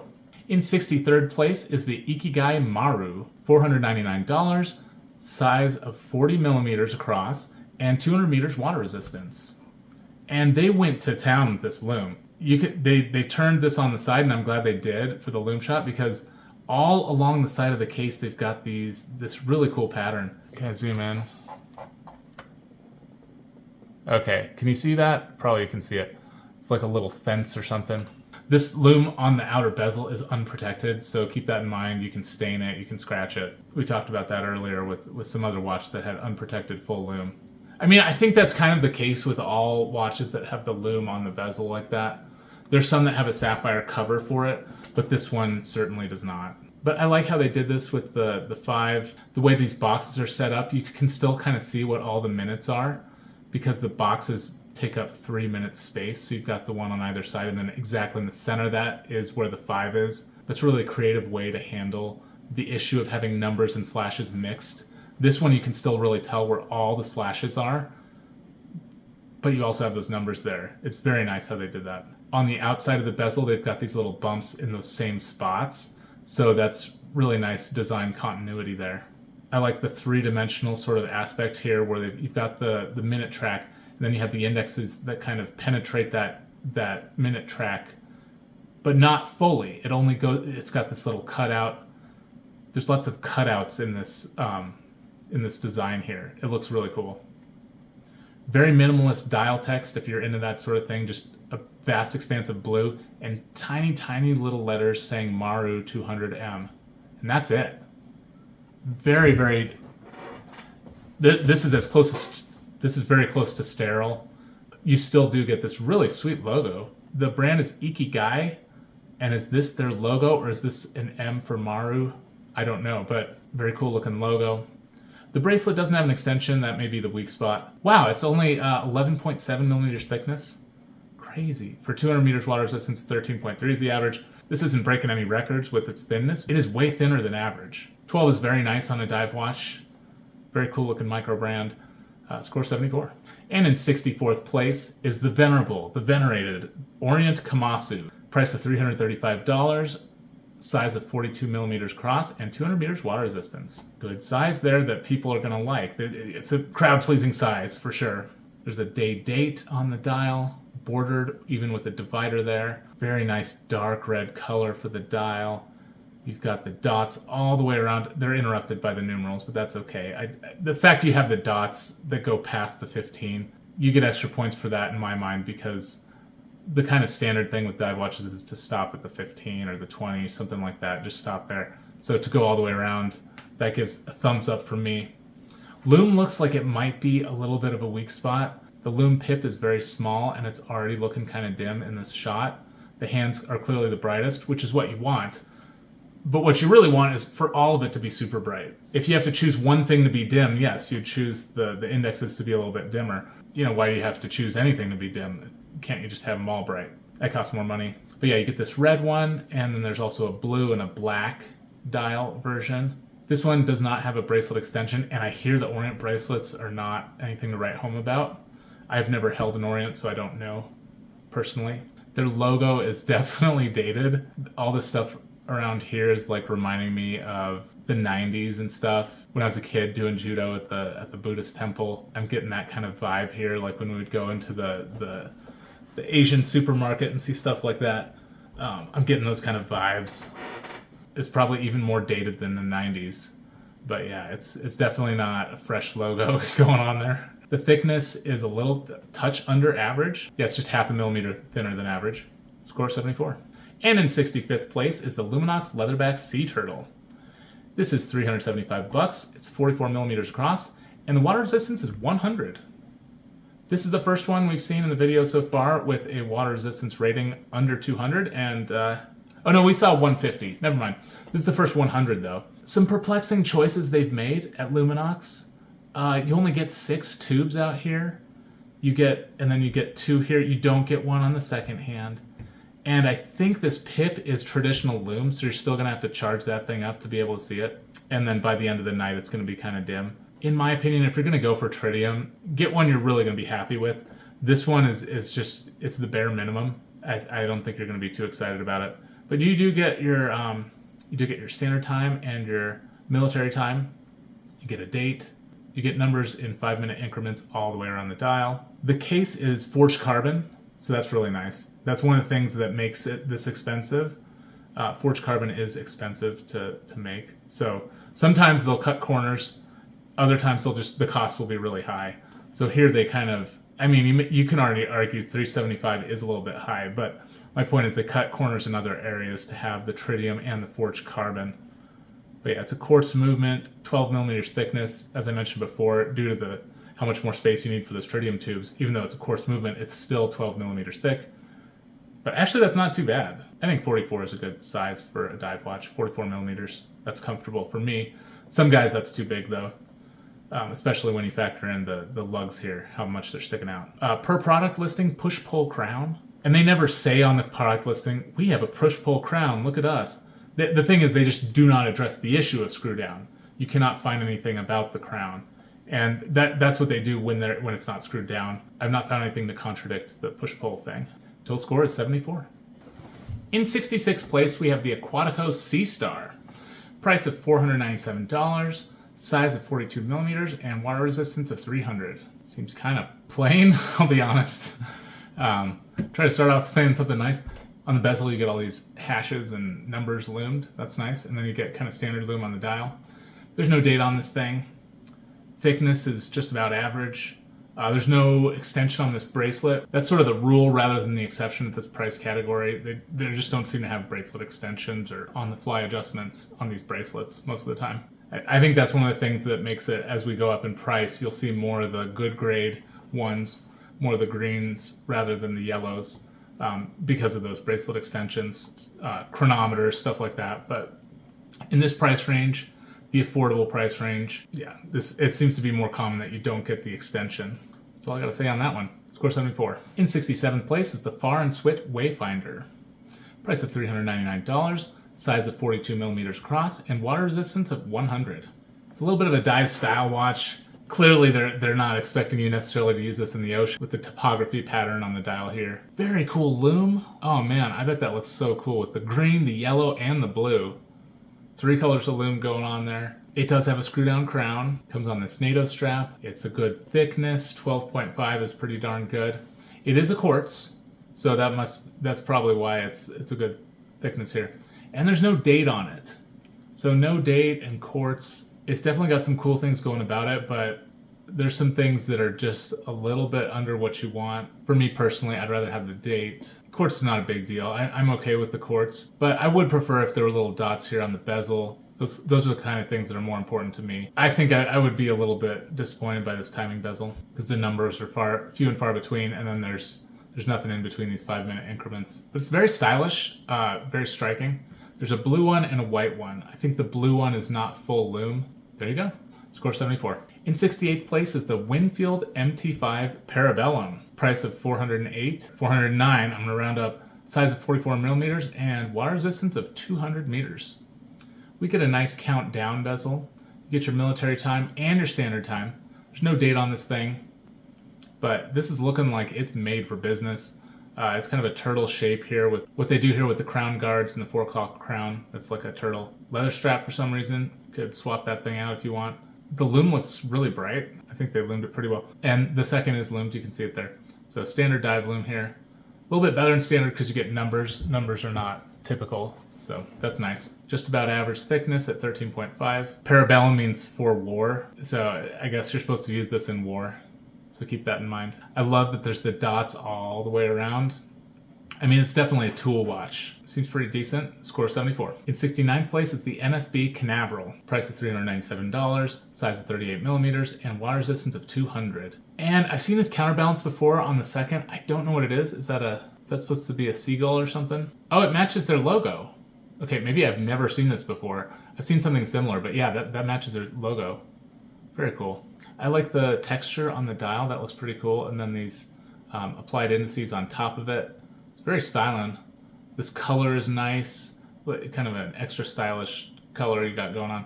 There's a brown one, there's a tan one, there's a white one, and then there's a pale blue one here. One of them has a green bezel. I don't know which one that is. The case shape is just kind of Rolex style, and then Rolex style bracelet too. No extension on that bracelet. A little bit thinner than average for this water resistance rating. 0.8 millimeters thinner than average. Score 74. In 70th place is the Aerotech Sea Hunt. $399, 40 millimeters across, and 500 meters water resistance. Lume is looking not too exciting. I think, it's not the best shot. So that's part of the issue here. So they didn't really take a very good shot. They left the lights on. They didn't turn the watch towards the camera. These sorts of things. It is a little bit thicker than average, almost a millimeter thicker than... Oh wait, never mind. For 500 meters water resistance, the average thickness is 14.5. So this is a little bit thinner than average for this water resistance rating, which, keep in mind, is much higher than we're used to seeing. The 200s, the 300s, 500s a big step up. So you do get a thickness increase when you go up to that 500. But this is a little bit thinner than average for 500. You do get your date at 6 o'clock. Looks like they have a marker here on 6 as well, so you don't have to miss anything. That's nice. Everything here is loomed. We don't get that Mercedes on here, so that's nice. I'm glad they didn't do the Rolex thing. And you get slashes all the way around the dial. So this one's not too bad. They're weird things though, like where it says 50 ATM here. The font looks like an afterthought. I don't think anybody really thought that through. It doesn't look like a font you'd use on a watch. It looks like you'd write your email with this font or something. It just looks out of place on the watch. Score 74. In 71st place is the Phoibos Reef Master. Price of $335, size of 42 millimeters, and water resistance of 200. Great lume here on the bezel. That is looking really nice. Nice sandwich dial here. You get their octopus logo. I'm really fond of that, actually. Get the orange minute hand I like. However, I don't really care for it with this like shamrock green. I don't care for that. I would choose another color myself if I was going to get this one. There's no date on this thing, so that's disappointing to me. Some may prefer it that way. So if you prefer a no-date diver, this might be one you want to take a look at. 13 millimeter thickness is just about average, nothing too exciting there. The bracelet does not have an extension on it, does not have an adjustment or anything. Score 74. In 72nd place is the Borealis Bull Shark V2. Price of $495, size of 38 millimeters, and 300 meters water resistance. And the lume is unimpressive. The pip on that bezel looks pretty darn pale. They missed an opportunity here to do a full lume bezel. I think that would have been nice. We've got that Mercedes hand, which makes me groan. They did not put lume here on the other side of that date window. So you just get the hole there for the lume pattern. Kind of cool texture here in the background. It's actually a little bit much for me. It is a little bit overstimulating. So I prefer a subtler texture on the dial if you're going to do a dial texture. The bezel is really nice though. I really like this. The numerals are crisp. Well, they're kind of fuzzy, but I think the focus of the camera is like on the center or something. I think there's a camera issue, or is it my vision? Is my glasses? No, these are kind of fuzzy. These are kind of fuzzy because it's really crisp here on the dial. So yeah, I think it's a focus issue, but it's a 38 millimeter. That's, people are going to like that size for sure. It's not really homaging anything in particular. It does, I mean, it does have that Rolex Mercedes thing. Otherwise, it's just kind of a generic case going on here. No crown guards. 12.6 millimeters thickness is a little thinner than average. For 300 meters, the average is 13.7, so 12.6 is over a millimeter thinner than average. So that's good. Score 73. In 73rd place, we have the Smith & Bradley Atlantis Blackfish. The price on this is $349. It's 44 across and it has a depth rating of 300 meters. The lume looks really good on this. You've got this chapter ring that's fully lumed, as well as the dial itself. So that's an interesting choice. There's a lot of lume to look at there. I think that's going to be nice. The second hand is both lumed and has a red tip. That's pretty cool. There's a perlage pattern on the dial itself. That's pretty cool. I noticed these end links here are just shy of the lug width. So you can see through there. You can see that daylight. That doesn't look too good. That's unfortunate. It would be nice if they fully filled that space, or just a little bit more, because that is a pretty big gap we're seeing there. And the thing is you'll feel that as well. I definitely have at least one watch that's like this, and you can feel the sloppiness of it. It doesn't make you think highly of the watch when you feel that. Just about average thickness. The average is 13.7 for 300 meter water resistance. It's a quartz, which actually is kind of a surprise that it is a quartz. But yeah, this is a quartz movement. Score 74. In 74th place is the Steinhardt Ocean 1. Price of $529, size of 42 millimeters, and the water resistance is 300. This Cyclops is not doing all that much. It's another darn Rolex homage. It's almost an Invicta homage, actually. Steinhardt actually does have a really cool watch somewhere in this whole video series. There's a Steinhardt that is cracking. This one is just, I don't know, I know it brings in money. I'm sure it's one of the things that keeps the company afloat is to have these darn Rolex homages. I just think it's lazy. I don't necessarily blame so much the brands. Well, no, I do. I blame the watch brands. I blame the people who buy them. Myself included. I've got a Rolex homage right here, the Pagani design. So I'm part of the problem. That's this was when I was really new into watches. That's my excuse at least. So if you've watched this video, you have no excuse. You can get something else that doesn't just look like a Rolex. You can get some other cool watches. I mean, obviously it's popular for a reason. The design is really pleasing to people. It's just kind of a simple watch, but it also looks pretty nice. But the people copy every single thing about it. You know, the darn paragraph of text, the Mercedes thing. I said this before, but if you're gonna copy the Rolex, just mix it up a little bit. Do a fun color, like change up the dial, do something. You can just do something. But they do it exactly the same, and that's a shame. There's no extension on this bracelet. The bracelet is probably one of the weaker points on this, if I had to guess. 13 millimeters thick it's fine. 13.7 is the average, so that's a little thinner than normal. Score 74. And in 75th place is the Namika Shirahama Neo Tokyo. Price of $449, size of 40 millimeters, and 200 meters water resistance. They've got the accent minute hand, the red one here. I mean, this one is sick. These Neo Tokyos look so cool. I mentioned I like skeletonized hands. The skeletonized indexes are also really cool. It's just kind of a, I don't know how to describe it, but it's just a different look. It's funny to say it's a different look. There are a lot that do this sort of thing. Like we saw, what was that other one? We saw the T-Soviet that did that as well. There's some others that do this same sort of thing. It's a cool look. I like it. I would have preferred a date. They could put a date on here. Probably at the 6 o'clock, it would be the best. But yeah, the pattern here on the dial is really nice. You've got a fume, but you also have kind of like a fabric-y pattern or something. It's like brushed here. Very cool. Numerals in 10-minute increments. Individual minute marks to the 15. That's sort of like the standard dive pattern. That's the Rolex dive pattern. I mean, the Rolex has it. So many others do as well. It's not a Rolex thing by any means. But yeah, it's sort of a standard kind of a dive bezel format is to have numerals every 10 minutes and have the minutes up to the 15 and then have these little marks in between for the 5s. Yeah, PBD case, crown guard here for the 4 o'clock crown. Looks pretty good. The bracelet does not have an extension. Familiar song we're singing here. At 12.7, it's a touch under the average for the thickness. The bezel lume looks really good. That looks amazing. Yeah, it's a sweet watch. I don't know if you can actually buy them or if they're sold out. A lot of these watches end up being sold out, so I apologize for that. But I want you to be aware of what's out there. Score 73. In 76th place is the Fonderia Navale Vintage. 350 bucks, 40 millimeters across, and 200 meters water resistance. Wow, a major highlight is this full lume bezel with all the markings all the way around. Looks really nice. Very grippy on the outside. Kind of average thickness, 13 millimeters is about average. It is on a leather strap, but of course you could change that. Nice bronze or brass case.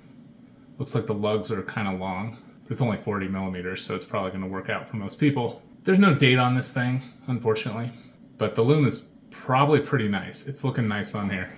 Looks like even the word vintage is loomed. That's pretty interesting. Total score of 73. In 77th place is the Islander Northport ISL 195. $429, 41 millimeters across, and 200 meters water resistance. This watch has a full lume bezel. It's got kind of standard lume on the dial. 6 o'clock date. They advertise the Miyota movement in here, the 9015. It is quite thin. 12.5 millimeters thickness is almost a millimeter under the average of 13.3. Something to be aware of is the bracelet does not appear to have an extension on it.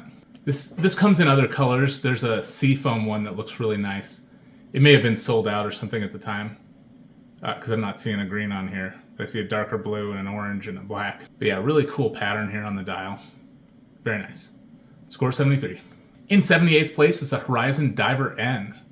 Price of $349, 42 millimeters in diameter, and water resistance of 300 meters.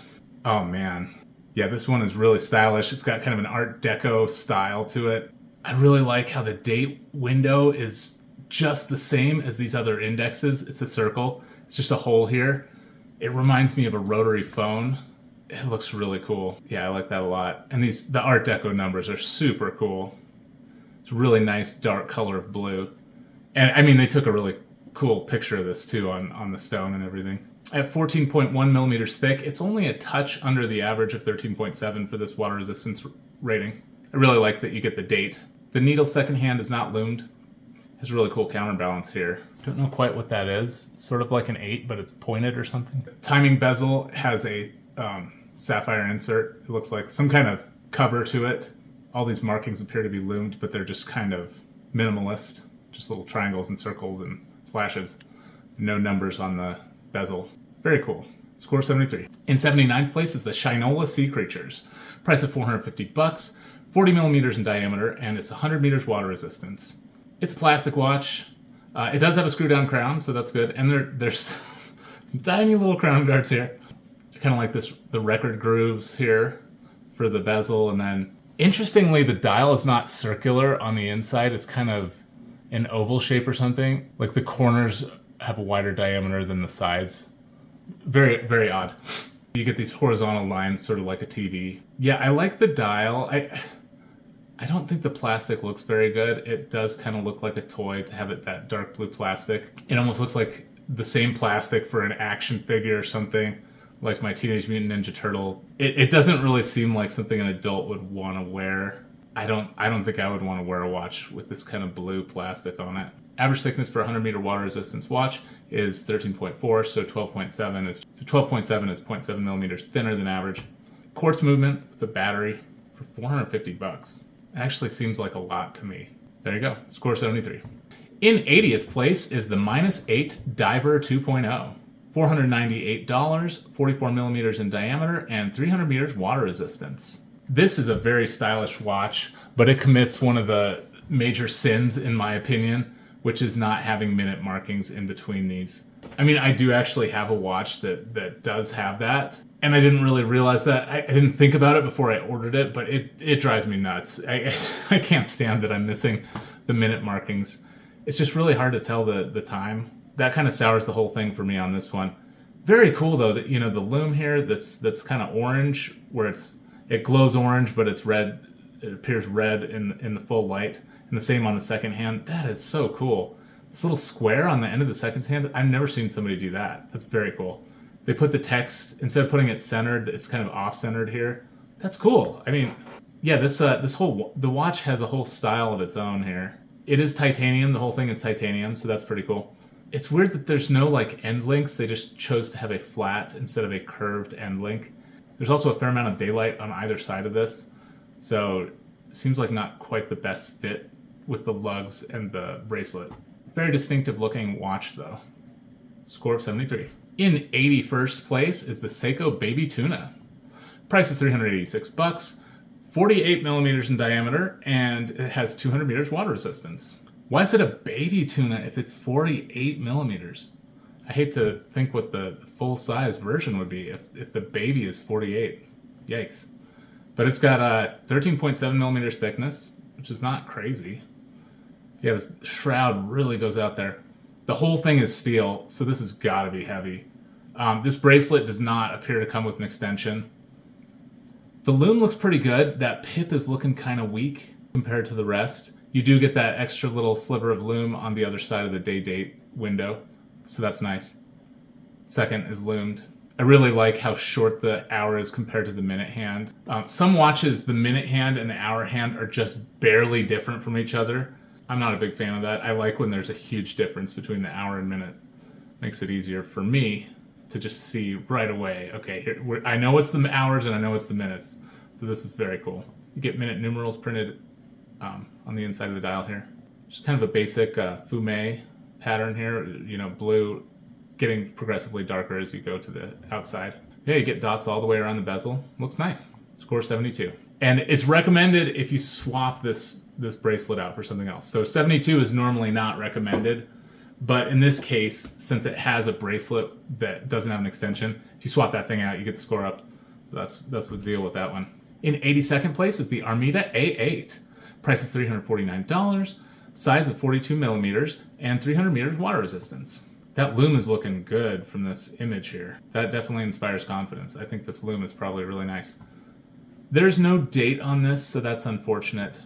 This is one of those situations where the dial and the bezel are not exactly color matched, but if you look at the dial, it sort of gets darker out to the perimeter, at least it appears that way, and then if you kind of continue that on, you get to the dark bezel. I think it works. I think this actually looks really nice. The green and the green, they go well together. So I don't have a problem with this one. Nice bronze case. The thickness of 14.4 is 1 millimeter thicker than average. Score 72. In 83rd place is the Tornik Rayville TR660.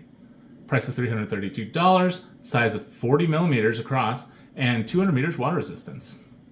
Loom looks pretty good on this thing. You get standard dive loom, and it seems to be fairly good. This one's a little thicker than average. 14.7 is thicker than the 13.3 average for this water resistance rating.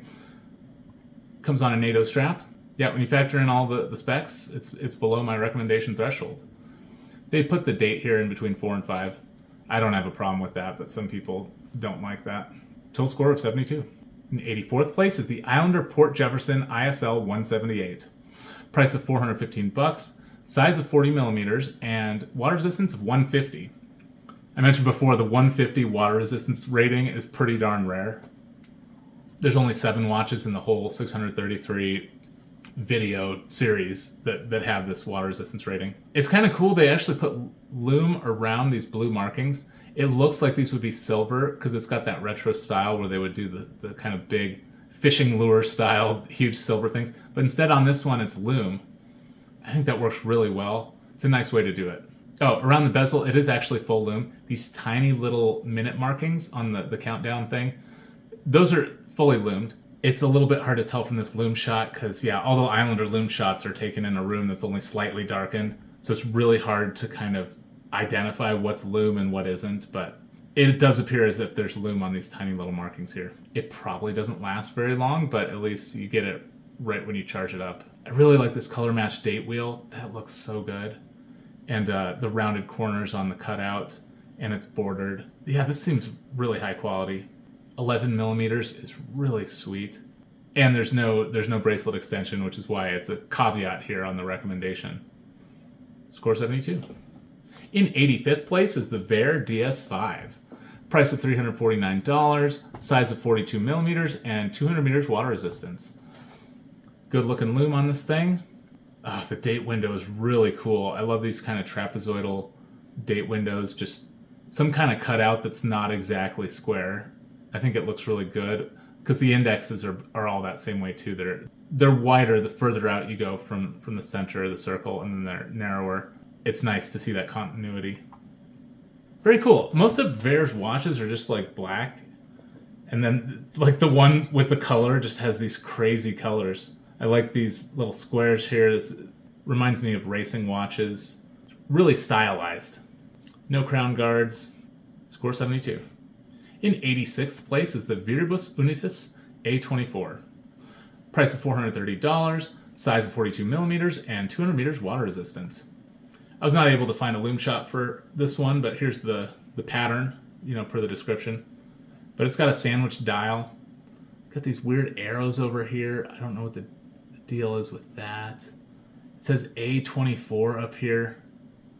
Actually, that's kind of cool. I don't think anybody's going to get confused about that and wonder what these mean or something. Like, you can figure it out. That's kind of cool. They put that up there, actually. It comes on a NATO strap.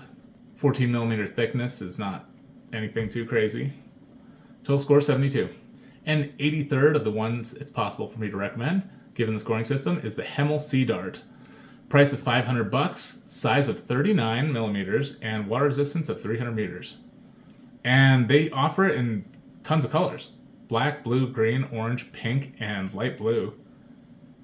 This bezel is very prominent. It's a thick bezel, and little points on the outside are very pronounced. I'm sure it's very easy to turn that bezel. They did all the markings up to the 30, and then they stopped. I think that's very odd. It also looks odd to just have half the watch with that on there. At that point, just go all the way around, is my feeling on it. The 12.7 millimeter thickness is 1 millimeter thinner than the average for the 300 meter water resistance rating. And this bracelet doesn't have an extension, thus the caveat of recommended if you swap that out, because 72 is just under the threshold. I think 39 millimeters is really going to please a lot of people. It does not have a date, though. Something to be aware of. This is kind of large. 300 meters dash 1,000 feet. I don't think we need it so big. It's kind of crazy. Score 72. In 88th place is the Vostok Amphibia Scuba. Price of $358. Size of 42 millimeters. Maybe here. I don't know. Water resistance of 200. These crowns here don't have any crown guards, but they are recessed into the case. So they're protected here by that case. I really like that. I think that's the way to go if you do one of these things. You get your date wheel. They made the cutout a little bit larger so you can see like what's the next date and what was the date before this, if you need that information, I guess, if you can't figure that out. But it's interesting, in the product listing they already have the bezel turned, maybe so that you can see that the bezel does that. That's kind of cool. They moved it over. It's actually kind of nice so you can tell what is on the turning bezel and what's not, because some of these internal rotating bezels, it's hard to tell what stuff rotates and what stuff stays stationary. So it's kind of nice they did that, actually. It's made in Russia. Yeah, this is an amphibia we don't see very often. 15 millimeters thick is quite thick. 13.3 is the average for this water resistance rating. So this is 1.7 millimeters thicker than average. And yeah, I don't recommend this one. The lume looks pretty good on the dial, but not so great on this bezel. Oh, hold on. Oh my gosh. So I said no second lume, but I see the second is right here. The second hand is actually loomed. So that should add 3 points. This should be a 75. This should be recommended. That was a mistake. So, hey, I take it all back. This thing is recommended. It's a score of 75. Should probably have a higher place and everything. But anyway, can you blame me? It's hard to see that second right there. So I recommend this one, score 75. In 89th place is the Renato XTR. Price of $479, size of 48 millimeters, and 300 meters water resistance. And this has crazy locking lever things on these crowns. Like, this is nuts here, all this stuff you got going on. I couldn't find a loom shot for this, but per the description, the bezel is not loomed. It's only the indexes and the hands. This has a crazy big date here, which they've set to 35. It's kind of funny. Is that how it actually works? Does it actually go to 40 and you just Like anytime it's the end of the month, you just have to cycle through all those extra numbers. I've never had a big date like this, so I don't know how it works, but that's kind of funny. I didn't know they go to 35. And this is also strange. They do the 12 and then the 8, and that's it. Gosh, what's the other one that does that? That Italian watch that they often do oil-filled watches. They like to do that. They do the 12 and the 4 and the 8, and that's it. I forget what it's called. Anyway, this thing is way thick. 17 millimeters thick is kind of crazy. The average for this water resistance rating is 13.7. So this is well above that. Over 3 millimeters thicker than the average. And then 48 millimeters is also huge. Like, this is just a huge watch. Looks pretty cool, though. Score of 72. And in 90th place is the Laurier Neptune. Price of $499, size of 39 millimeters, and water resistance of 200. And if you swap out this bracelet, I recommend it. The bracelet does not have an extension, so that's one downside. Kind of a small bezel here, tiny little numbers on there, but it is loomed. Everything on here is loomed, the little slashes and the numerals. The loom on the dial looks really good. This thing is incredibly thin. 10.3 is probably one of the lowest in the whole series. Total score of 71. In 91st place is the Molnia Baikal. $350, 46 millimeters across, and 200 meters water resistance. I couldn't find a loom shot for this, so that's all we get here. Yeah, it's got interesting, you've got crown guards sort of on this side, and then the same thing on the other. So they did kind of the symmetrical thing, sort of like the Patek Philippe Nautilus. You get a Cyclops here. There's all these weird dots across the middle. It's like black down here. But yeah, there's no second loom on this. You can see from the picture. It's just a blue second hand. Pretty cool looking dive bezel here. You get a triangle with the loom pip here. And then at the 15 position, you just get a thing. And then 30 position, you get a triangle. 45, you get a triangle. Pretty cool looking strap, but it looks like it's not going to accept any other kind of strap. It's one of these triple lug watches. You need a special strap for it. But yeah, very interesting watch. And then different sizes of numerals. Score 71. In 92nd place is the MTM Hypertech H61.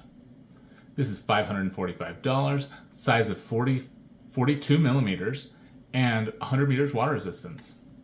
This is kind of cool here what they have with the case. Yeah, it's interesting. These crowns are at interesting positions.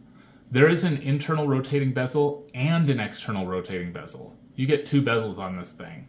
So I got a couple extra points for like the extra complication of the internal bezel. Unfortunately, the bezel has no loom. And if you look at the loom on this thing, it is pretty weak. It's also a quartz.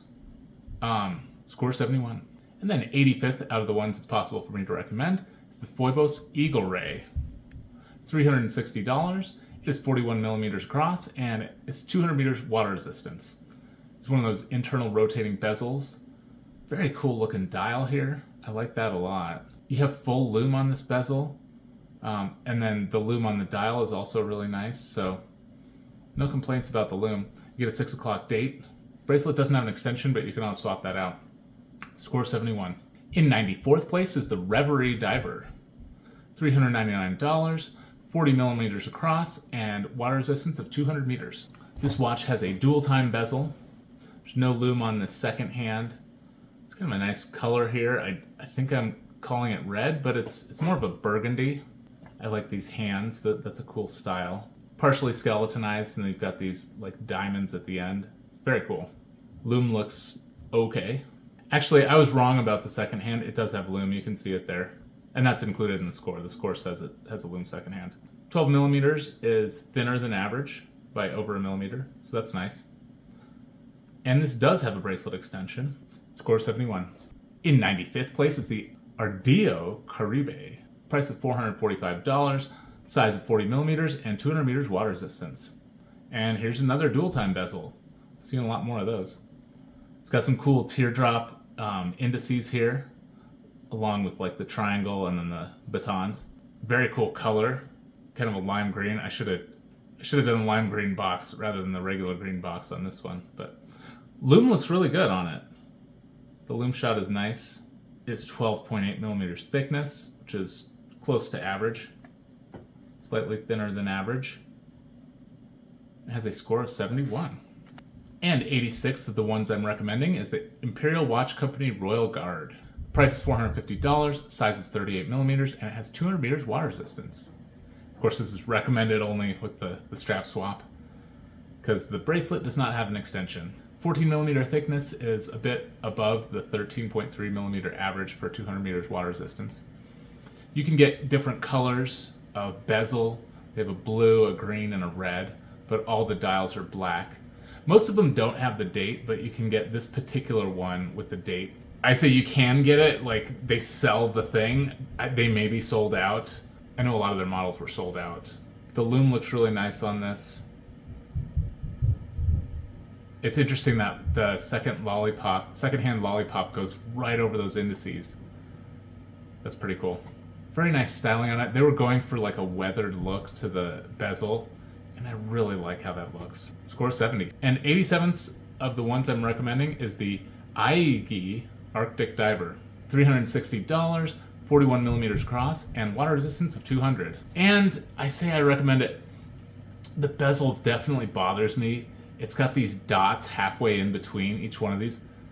You only are really supposed to do that on a dual time bezel because it doesn't make sense on the standard dive bezel, because this is 2.5 minutes. Like, what is... No, it just doesn't make sense. They did it anyway. They put these dots halfway in between these numbers. I for the life of me, I can't figure out why they would do that.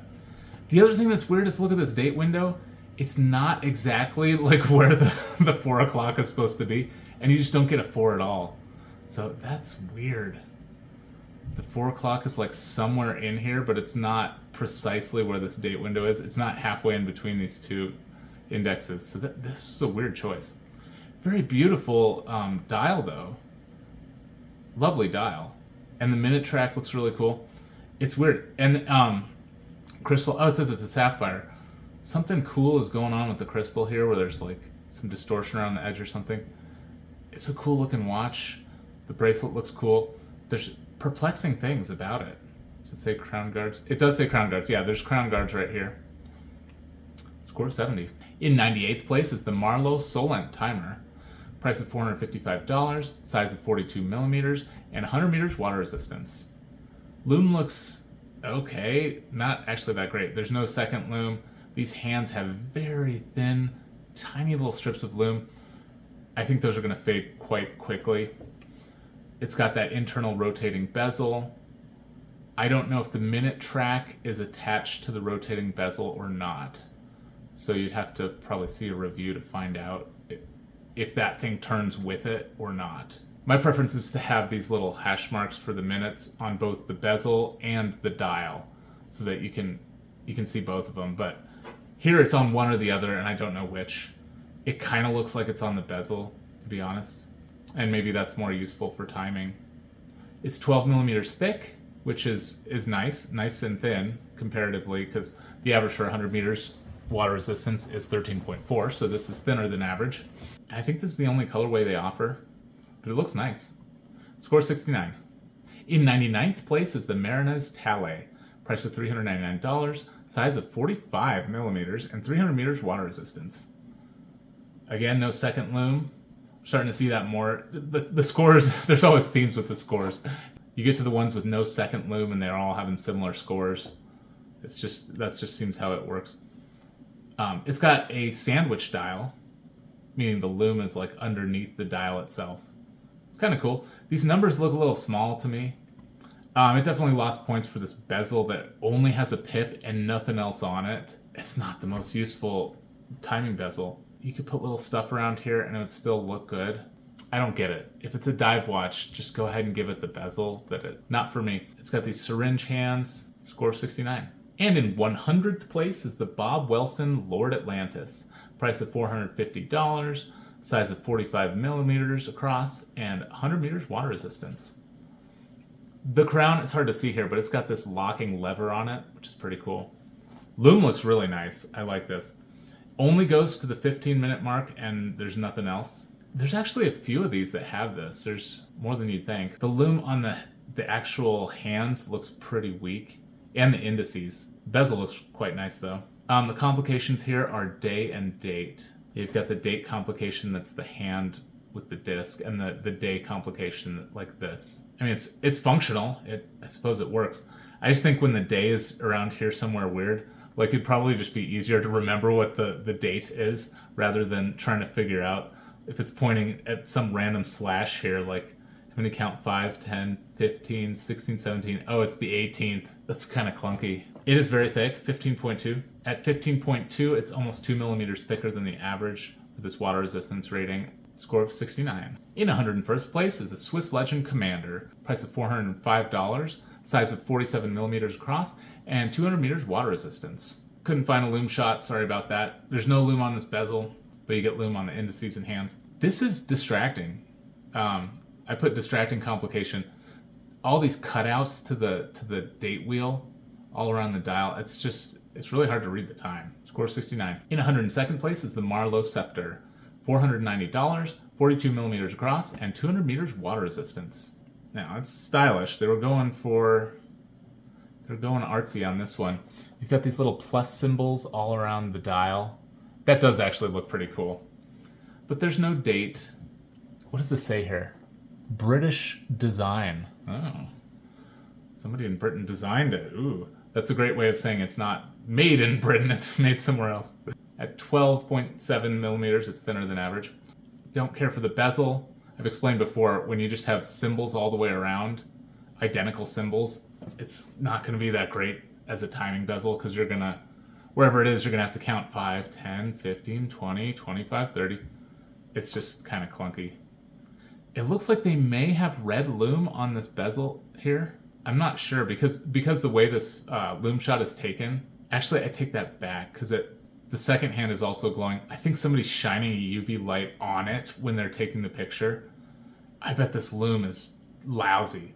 Look at these tiny, tiny little dots they have. There's no loom on this bezel. So that's unfortunate. Score 68. In 103rd place is the Delta Hydra. $399, 47 millimeters across somewhere, and 2,000 meters water resistance. This might be the only 2,000 we've seen in this video. I'm sorry, I can't remember. But clearly that doesn't save it. It gains a couple points for having crazy water resistance rating, but then it loses way more points for being 19.2 millimeters thick. Loses 7 points for that. So usually the trade-off's not worth it. Having these ultra deep depths, water resistance, it doesn't make it a better dive watch in my opinion. It makes it a worse dive watch because who wants to have a 19 millimeter thick watch?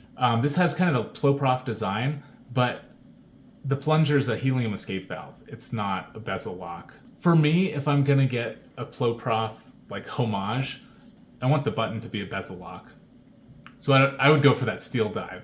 The Steeldive Ploprof homage where the button is actually a bezel lock. But you can get one of these with an orange bezel, it appears. Bracelet doesn't have an extension on it. Yeah, I don't recommend this.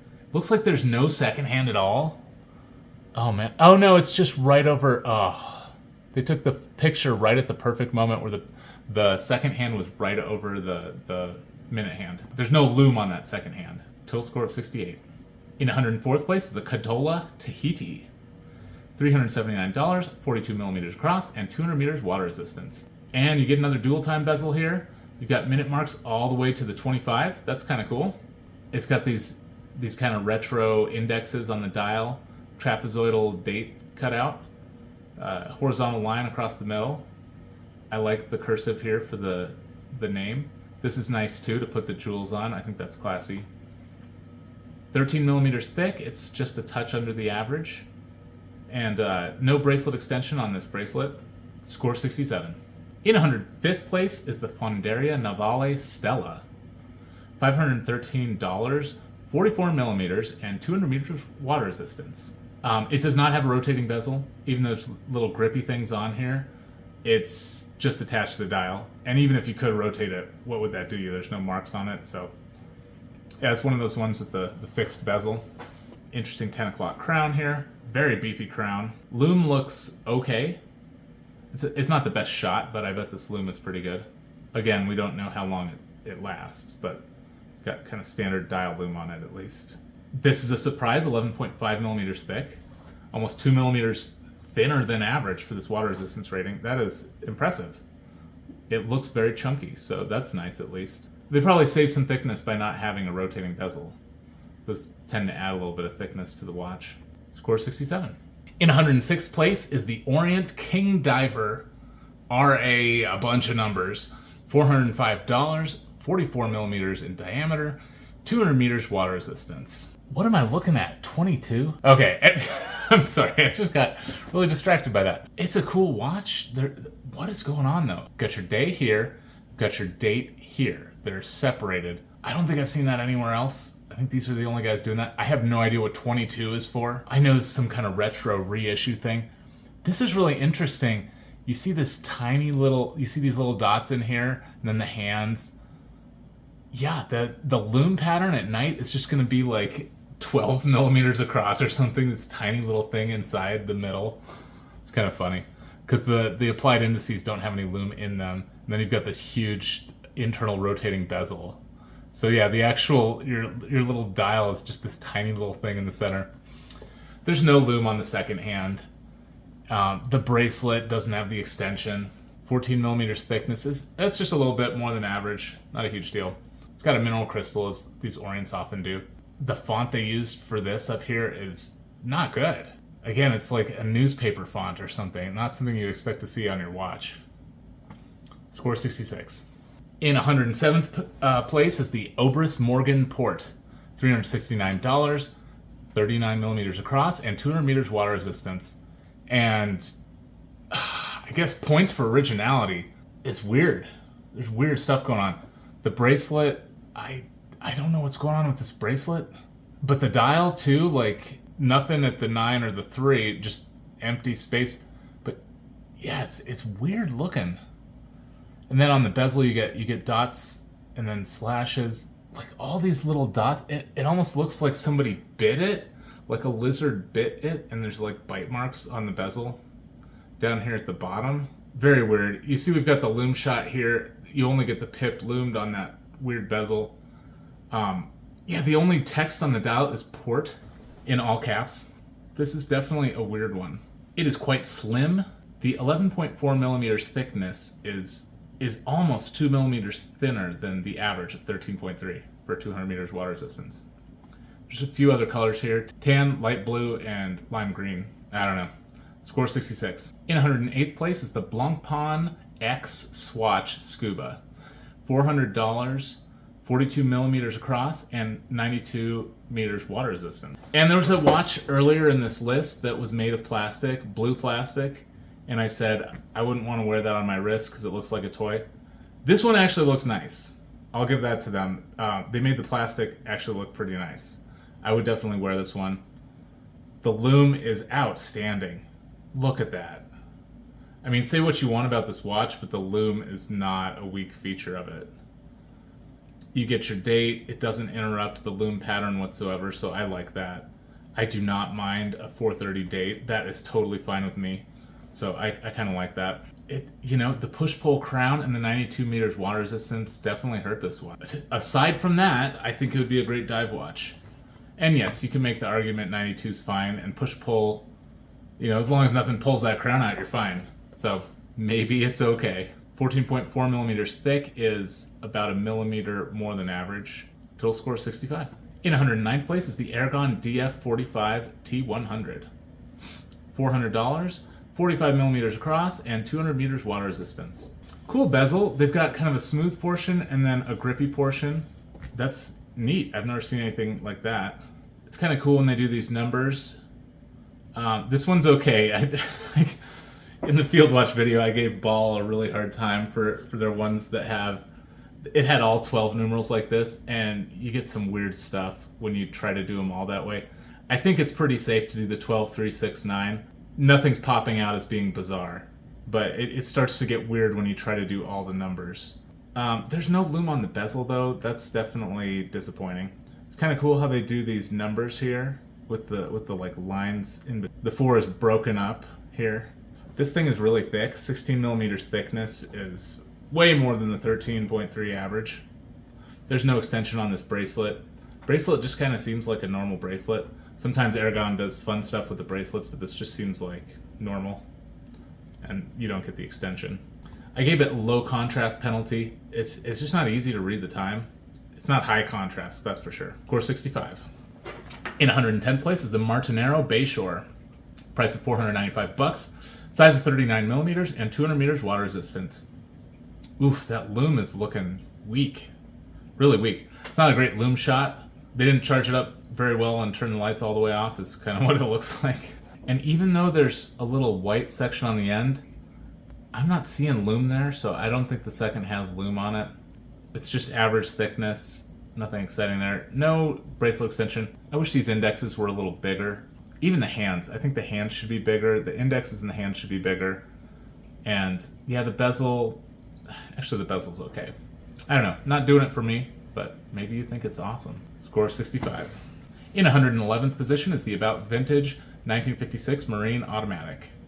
$449, size of 41 millimeters, and 200 meters water resistance. Very strange bezel. I don't think there's another one quite like this.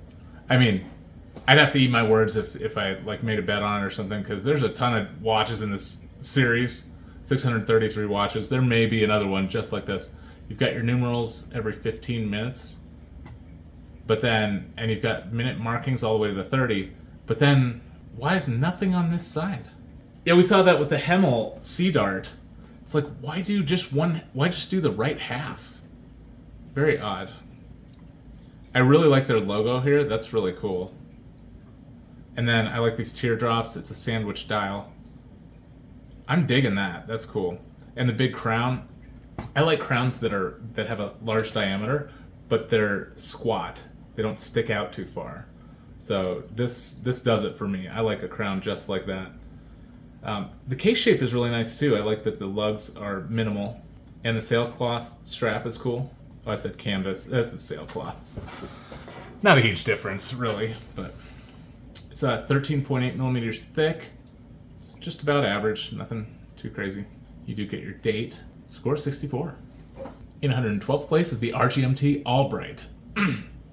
Price of $470. Size of 54 millimeters. Water resistance of 1,000. 54? Well, that's where it's losing all the points. Look, minus 10. Minus 10 points for 54 millimeter steel case. 2 of these points are for the steel case. You lose 2 points for the weight of the steel. It's based on the weight of the material of the case. Like a gold would get a minus 3 or maybe a minus 4. But yeah, steel gets a minus 2. So 8 of these points have to do with the thickness. I only start taking points off once you go over 45. You know, some people think 45 is too big.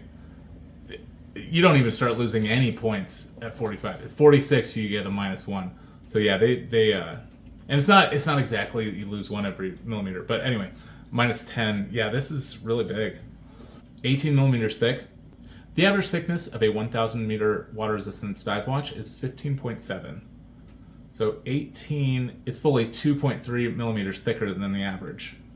There's no extension on this bracelet. I could not find a loom shot, but per description, there's a loom pip and then standard loom on the dial. Score 64. In 113th position is the Flu FX001.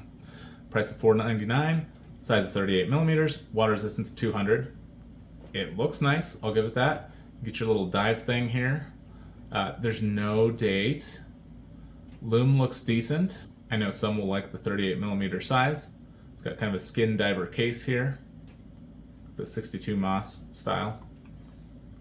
14 millimeter thickness that's fine. It's within the realm of normal for this size. The push-pull crown is not great. So that's something that's not great. And anytime it says push-pull crown, it's when I look at the description, I can't find that it says screw down. And sometimes I'll look at a review. I don't always look at a review on these. There's so many of these. But sometimes I'll look at the review just to double check, is this for sure a push-pull crown? So I can't remember with each one of these if I double checked it or not, but for sure the description does not mention a screw down crown. Score of 63. In 114th place is the Heritort Edgard. Price of $527, size of 45 millimeters, and 200 meters water resistance. 45 millimeter steel case, 15 millimeters thickness. Yeah, the average is 13.3, so 15 is almost 2 millimeters thicker than average. There's no extension on this bracelet. Bracelet is not anything to write home about from what I'm seeing here. so you might want to swap that. No lume on this bezel, so that's unfortunate. Score 63. In 115th place is the Pontus Kraken. Price of $410, size of 45 millimeters, and 200 meters water resistance. Dang, that lume pip is huge. That is what I'm talking about. If you're going to do a lume pip, just make a golf ball size lume pip on there. But what I am not talking about is the fact that there's no minute markings in between here. I'm looking at the time right now, and I don't know. I don't know what time is it. Is it 10:13, 10:14? Actually, it's clearly 10:13, but it bothers me anyway. I want to see those little slashes there. It just really helps me. But yeah, this bezel, not the best. You just have identical little nail head things around the outside. You know, the submersible did a 15 and a 30 and a 45, and there's a reason. Okay, there's a reason for doing the numbers every now and then, because it helps when you're trying to time something that ends up being like 40 minutes or something. Because, as I said before, 5, 10, 15, 20, 25, you're going to be counting these things. Not the best. 16 millimeters thick is quite thick. 13.3 is the average, so this is almost 3 millimeters thicker than average. Total score of 62. In 116th place is another about vintage, the 1926 At Sea. $399, 39 millimeters across, and 200 meters water resistance. Man, that is a pretty looking watch. Oh, wow. Yeah, this color is really nice.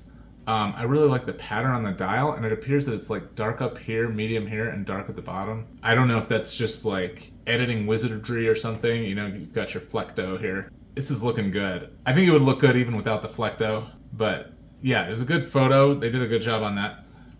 Lume looks all right. Nothing too crazy. Yeah, I like this. And they somehow managed to do the numerals and have all the slashes. Typically with the numerals, you kind of have to cut some of the slashes. Oh, it's a mini 10. Look, you have like a medium 5, a mini 10, and like a full size 15. Anyway, you've got these triangles like they like to do at the 6 and the 12. I think the other one, yeah, the other About Vintage also had this guitar pick shape at the 6 and the 12. It's kind of cool. I like that. What does it say? By Skov Anderson. Okay. All right. Why not? Why not? If you make a watch, you can put your name on it. Again, push-pull crown. Not the best for a dive watch. 12 millimeters thickness is more than a millimeter thinner than normal, so that's cool. It is a quartz, so you're going to have a battery change. Score 62. In 117th place is the Pontus Merino. Price of $450, 47 millimeters across, and 200 meters water resistance. Another golf ball sized pip here. Sweet. Good job, Pontus. Bezel again though. I'm okay, so that other one had nail heads all around, but no numerals. This one has numerals, little coins looking things, but no nail heads. Just marry the two, dude. You're so close, Pontus. Just marry the two. Do them both, and that'll be the perfect bezel. It's kind of minimal grips here. You just have 4 little cutouts around the outside, so it may be a little bit hard to turn this thing.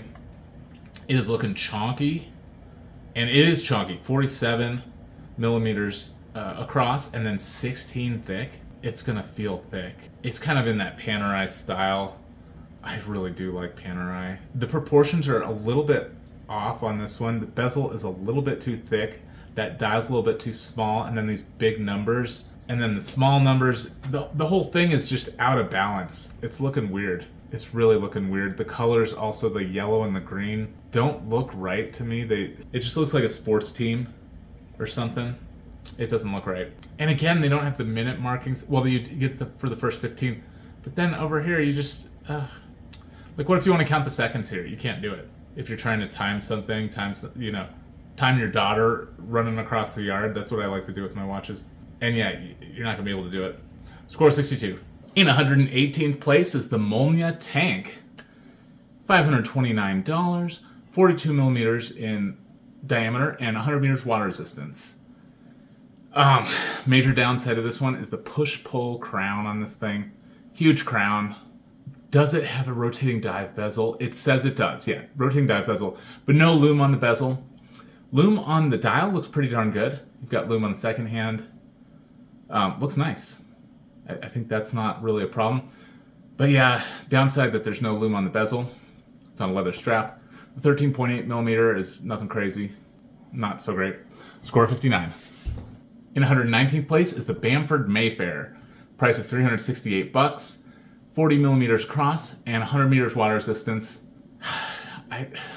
It looks like a toy. It looks cheap. I can't imagine spending $368 for this thing. There's no loom on the bezel. It's a dual-time bezel.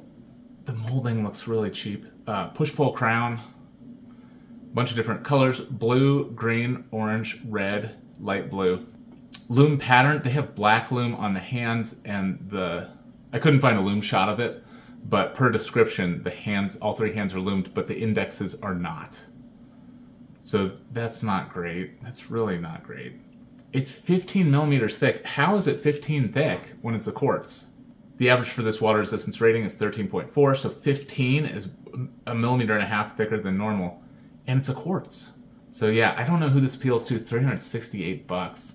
If you love this watch, I'm sorry for ragging on it, but I don't see the point of it personally. Score of 58. In 120th place is the Batiscafo Quadro Bronze.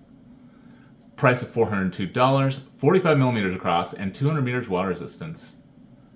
Yeah, only slightly more than that Bamford, but look at what you get. Very distinctive watch. You get the little fish here, the 200 meters. I mean, this thing is so cool. You get this locking lever. So much more. You get so much more than that plastic quartz thing. But yeah, no second loom. Very distinctive design here. It's similar. It's sort of like, what if Panerai had done something kind of weird? It's cool. I do like how this thing looks. It's not a great dive watch, but, you know, maybe the rule of cool applies here. Rule of cool being like, when it comes to collecting whatever it is, cars, guns, like whatever thing you're into, if you just say, I like it because it's cool, then, you know, that's a good enough reason to like something. You don't have to explain it with the specs or anything. Yeah, without the bezel, I explained in the scoring system in video number 1, the bezel itself is 14% of the total score. The timing bezel, I do think it's a very important part of the dive watch. So everything about the bezel is 14 total points. So if you don't have the bezel, you lose 14. Which could still be a viable dive watch, but you have to get a ton of other stuff right. So a lot of times these ones that don't have the bezel, they are kind of thick and chunky. Just seems to be how it works out. But yeah, it's only 45. But 16 thick definitely costed some points here. Leather strap, a lot of times they have the leather straps too. Conceivably, you could swap that out. I don't know how this lug system works. It kind of looks like it's just a wire across here. So this leather strap may be permanent to it. Not totally sure. Score 54. Getting down to the wire here. In 121st place is the Regia Armari Regatta. $399, 44 millimeters across, and 100 meters water resistance. I could not find the exact loom shot, but this is the loom on another Regia, one of these. Like you see the submarine thing here. It's another one of these ones that's the sandwich style. It proves that the loom is good on this thing. You can see the loom is definitely good on it. There is no second hand. I don't have a specific penalty for no second hand, but I probably should. This should probably lose a few more points for the fact it doesn't even have a second hand for in the light that you can tell this thing is running. I mean, if it has a display case back, you could look at the bottom and see if the balance wheel is oscillating and stuff. But 13 thick, it's actually thinner than average for this water resistance rating of 100. Kind of cool color here, this salmon color. I think that's what the orange is. There's a red one, a yellow, and a black as well. I like that you get your minutes here on the outside. Little cutouts into the sandwich. That's kind of nice. I bet that looks really cool with the loom. This other one clearly didn't have the little minute cutouts. It's California.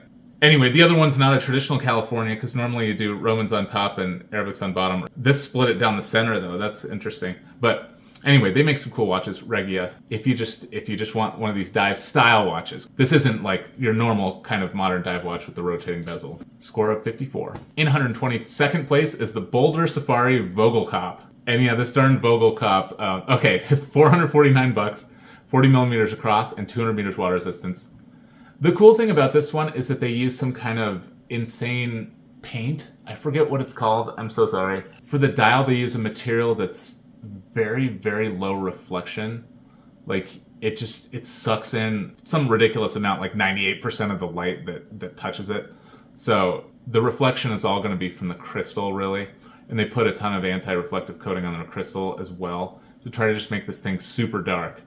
And if you've seen any of these birds of paradise, you see right away these two blue dots. There's a Vogelkop bird of paradise that looks just like this thing. That's cool. It's artsy, you know, it's kind of cool that way, but it's not going to work very well for telling the time, unfortunately.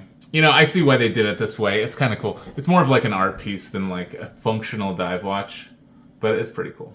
I'll give it that. A little bit thinner than average, so that's nice. Apparently no extension on that bracelet though. Score of 50. And in last place, the lowest watch on this entire list of affordable watches is the Invicta Specialty 35685.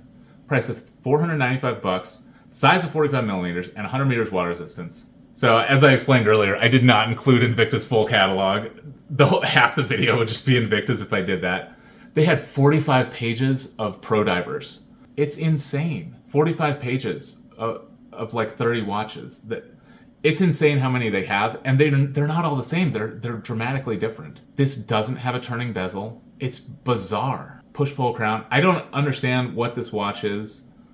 It is very bizarre. But yeah, it's the lowest score one on this list. It's actually relatively thin. Per the description though, there is no lume on this thing. Yeah, not the best. A lot of crazy stuff going on. You have black things till the 35 and then it stops. And just weird stuff going on. I don't understand. But the total score is 50. All right, let's do the top 10.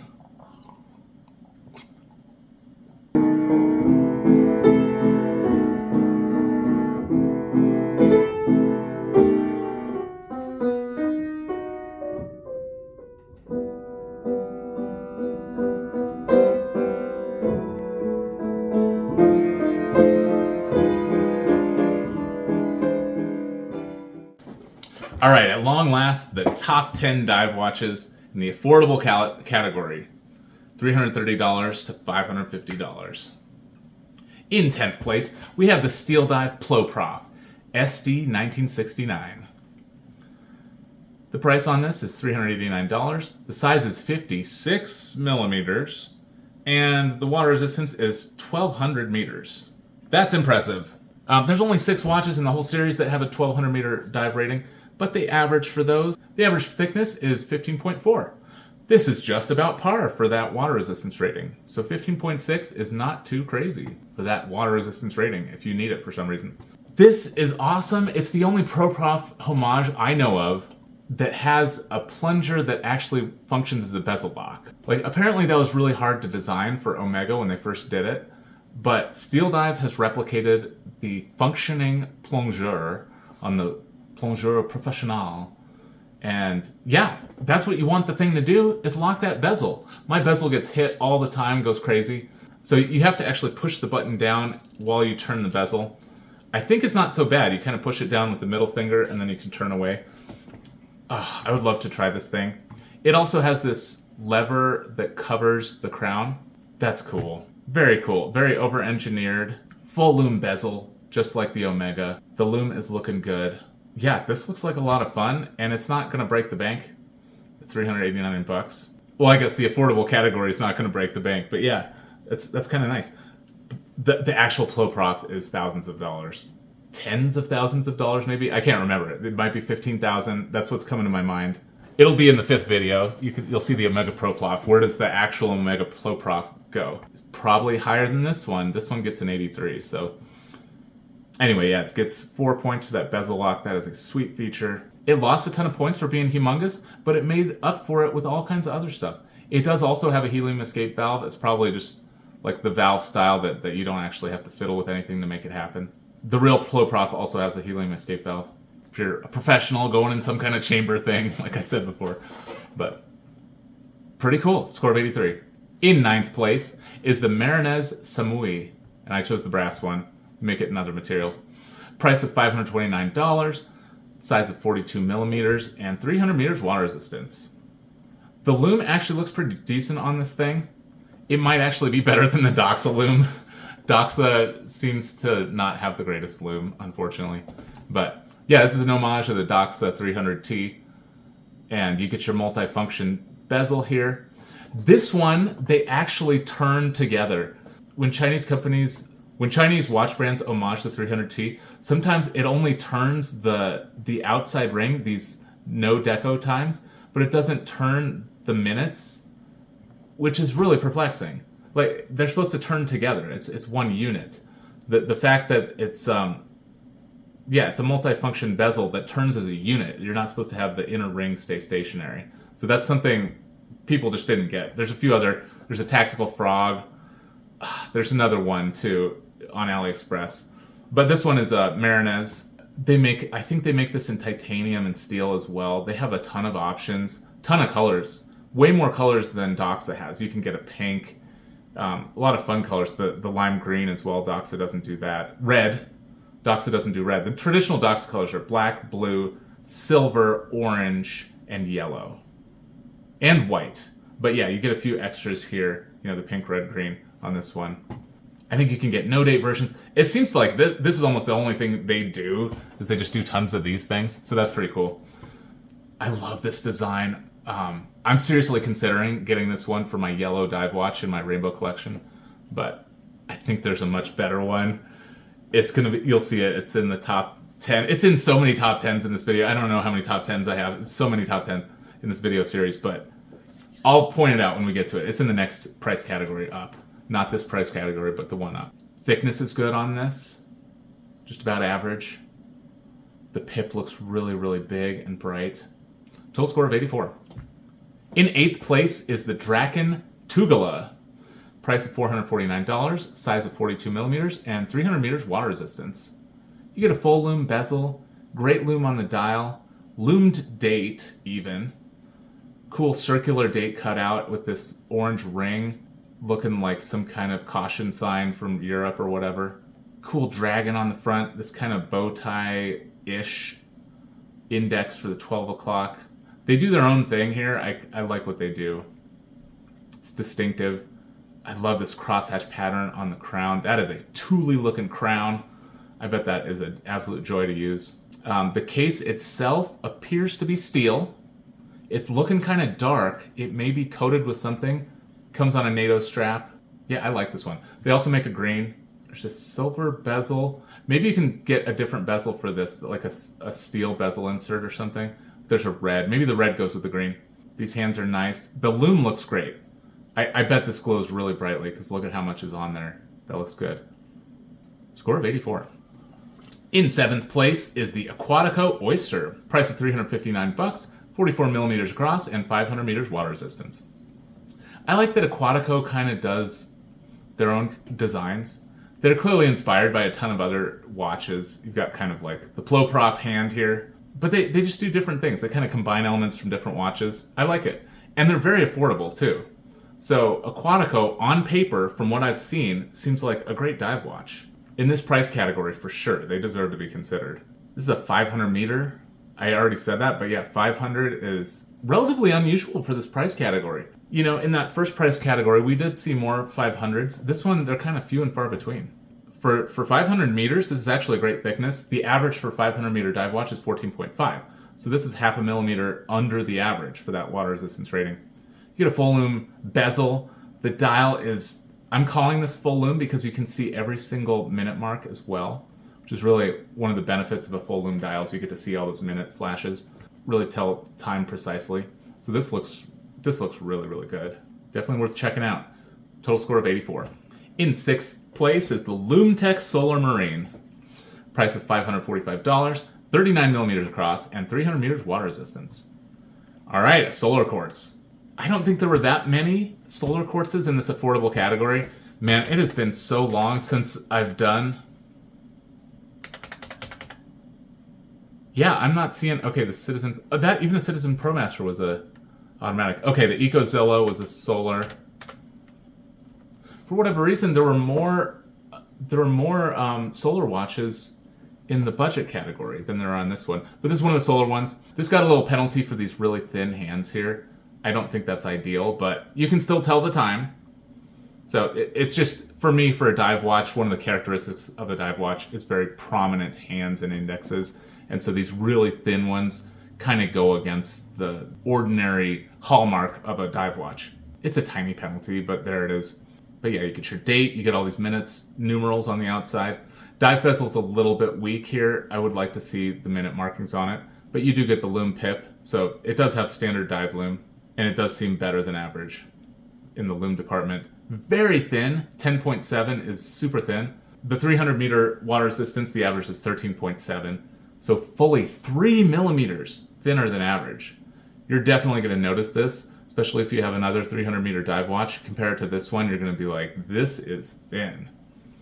I bet that feels great. It's titanium.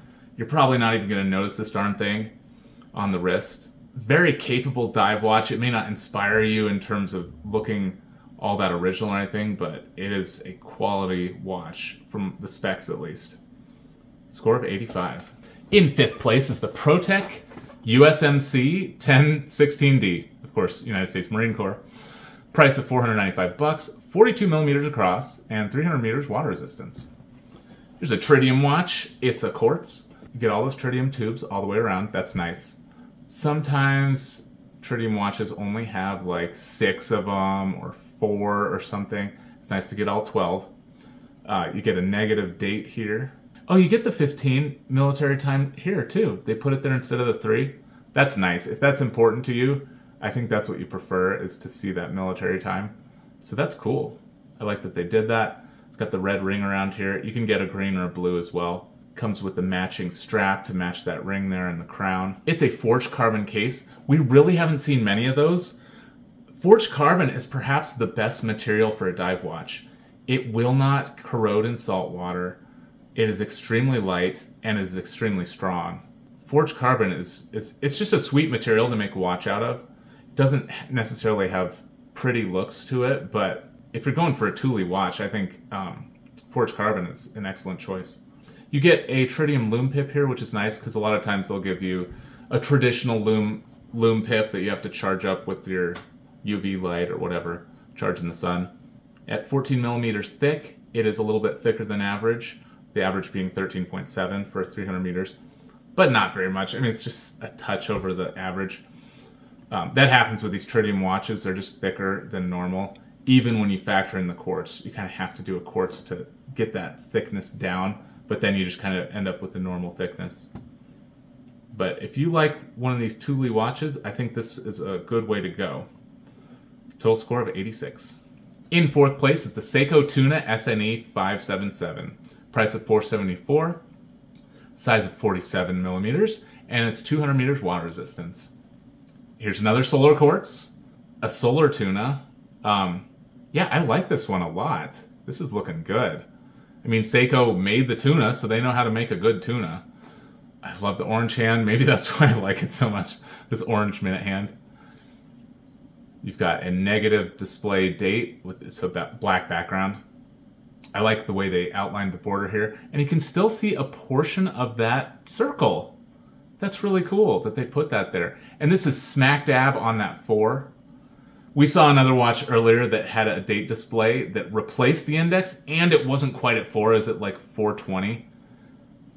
This is the way to do it. If you're going to put that there, just right on the 4. Exactly. That's nice. It does have the apostrophe and the divers, so you know that they've done something extra to give it magnetic protection. Quartzes are already, I give an anti-shock bonus to, because by default the quartz movement is way more shock resistant than an automatic. I like that there's dots that go all the way around. They are interrupted by the numbers, but that's not a big deal. It's just really nice to have them. This has loom only to the 20 though. It doesn't go all the way around. So not quite a full loom bezel, but you do get standard loom on that dial. This looks like really high quality. I know Seiko's renowned for their loom, and I'm sure this watch is one of the high performers. I mean, you do have a little bit of photina here. That's not going to shine probably as long as if these were white. But the hands at least are that white loom. So yeah, I think this is going to be good. Again, just looking at the photos and the specs. But 11.8 millimeters thick. I'm surprised that the average is 13.3, so millimeter and a half thinner than average. This looks like it'd be a chonky watch, but it's really not. The lug to lug on these things is quite short. The tuna I have, the lug to lug's actually less than the diameter because the lugs are underneath the watch. This one, it does look like they'd shut out a little bit, but still very short lug to lug. I think this is going to wear nicely. Score of 86. In third place, we have the Zelos Swordfish Tie Meteorite. Price of $499, 42 millimeters across, and 300 meters water resistance. This swordfish comes in a ton of colors. You know, the one that's titanium with the meteorite. You're not going to get meteorite in all these colors, but I just wanted to put up for you the different dial colors they have for the swordfish in general, because the swordfish family is a solid dive watch for sure. But you get a sandwich dial on this, full lume bezel, standard lume on the dial. They did not interrupt the lume pattern by skipping the date index, so you get the date here. There's a trapezoidal date cutout, and it looks like a color matched date wheel. I think there might be some lume on this crown, but I'm not sure. It's not included in the picture. The case looks super cool. I love how the bracelet kind of continues up here, up the side of the case. The design of it, that looks really cool. Just all these angles. It reminds me slightly of the Seiko Samurai, but it's a totally different thing. There's more angles here. There's more stuff going on. You kind of lean. You have an extra little angle here going into the crown guards, and it looks really cool. 13 millimeters thickness is actually 0.7 thinner than the average for 300 meters water resistance. And the bracelet comes with an extension, so you just keep this on the bracelet, the titanium bracelet. Yeah, Zelos definitely deserves to be looked at in this price range, the affordable price range. Score of 86. In second place is the Helson Caribbean. Price of $450, size of 40 millimeters, and 1,000 meters water resistance. Very cool. Lume looks decent. I'm not going to say it's the best lume on the planet, but it looks totally decent. You even get a little sliver of lume on the other side of that date wheel there. That's kind of nice. You do get a multi-function bezel here. It's like a triple function, in fact, because you get your node echo times, and then you actually get decompression times, and you get your minutes. All that stuff on the bezel together. So I think I gave it a multi-feature bezel and a useful complication. So that's how I accounted for that in the scoring. And it reflects. I mean, this gets a high score because there's a lot of functionality here on that bezel. I like the color. They're kind of going with Doxa sort of shapes here. But this isn't a Doxa homage. There's no Doxa that looks just like this. They do the Beads of Rice bracelet, and you do get an extension on that bracelet. It comes in black, blue, orange, and yellow. You know, there's a different one I have my eye on for the yellow that I want. But this one is a close contender as well. This is really cool. 15.5 millimeters thick is actually under the average. The average is 15.7 for the 1,000 meter water resistance rating. Just a touch under the average for that water resistance. Score of 88. And in first spot, the best dive watch you can get in the affordable price range, $330 to $550, in my opinion, is the Aquatico Supermarine. Price of $459, size of 44 millimeters, and 1,000 meters water resistance. Very distinctive looking. I've never seen anything like this. It's got kind of the Ploprof hand here, but it's a unique design. Well, and the indexes kind of look like Ploprof as well. The lume looks just like the Ploprof, but the shape is totally different. You can get a left hand or right hand crown. I just decided to put the left hand one on here. An orange dot on that lume. I mean, the lume is outstanding. One of the best we've seen in this whole video. The case is really unique. You've got this shroud that goes over the lugs here. That's cool. Just one more thing to kind of protect that strap from becoming detached. And there's a sandwich element to this. Some of these are cut out. There's some printing on the dial, and then there's also sandwich going on. So that's cool. Just like with the Helson, the 15.5 is actually a touch under the average thickness for the 1,000 meter water resistance rating. 15.5 is thicker than the average dive watch. Absolutely. The average overall was 14. It's 13.99 for all 633 dive watches in this video. And of course, I've mentioned, as we've been going on, 200 meter water resistance is 13.3. If you're comparing this one to that, then obviously, yeah, it's thick. But for the 1,000 meter water resistance rating, this is a good choice. They do have it in black and white. The white is full lume, but unfortunately on the white one, they use the same handset. So you've got white hands on a white dial. I didn't think that cast this in the best light. In fact, that got a low contrast penalty. So I went ahead and showed you the blue one instead. But if you love a full lume dial, that's something to consider as well. Aquatico makes a full loom in the Supermarine. So yeah, total score of 88. And yeah, none of these cracking 90. There's no A grade in the affordable price category, in my opinion. So that was the full set. Those are all the dive watches. A ton of cool stuff. A ton of micro brands. People just doing different stuff. You know, you got that MMI Dumbo. That's cool. The thinnest dive watch of all, the Nove Trident. Helson is a highlight. Seiko's got really cool watches. Did Seiko get a top 10? Yeah, Seiko's in the top 5 even. Citizen has some good ones in this price range as well. There's even a Tissot. So if your price category is $330 to $550, you can get some really cool watches. There's actually a ton to consider. You know, do you like retro? Do you like modern designs? Do you like military? There's so many things to think about. And I hope throughout this video, I just gave you some ideas. In covering all these watches, don't worry so much about the scoring thing. Like, that's kind of the foundation I was able to build this whole thing on. Kind of gave me a reason to talk about all the watches. But really the main goal is just that you see them all. You see what's out there, all the crazy stuff, the different things you can get. There's so many different ones. Signum Zero, that is beautiful. This may be the best loom shot in the whole video. Or it's that Aquatico that got first place. That looks so good. Let's go back and look again. Yes. And the Erebus almost making it in the top 10. But yeah, thanks for joining me. I do have another top 10 though. Tiny story time.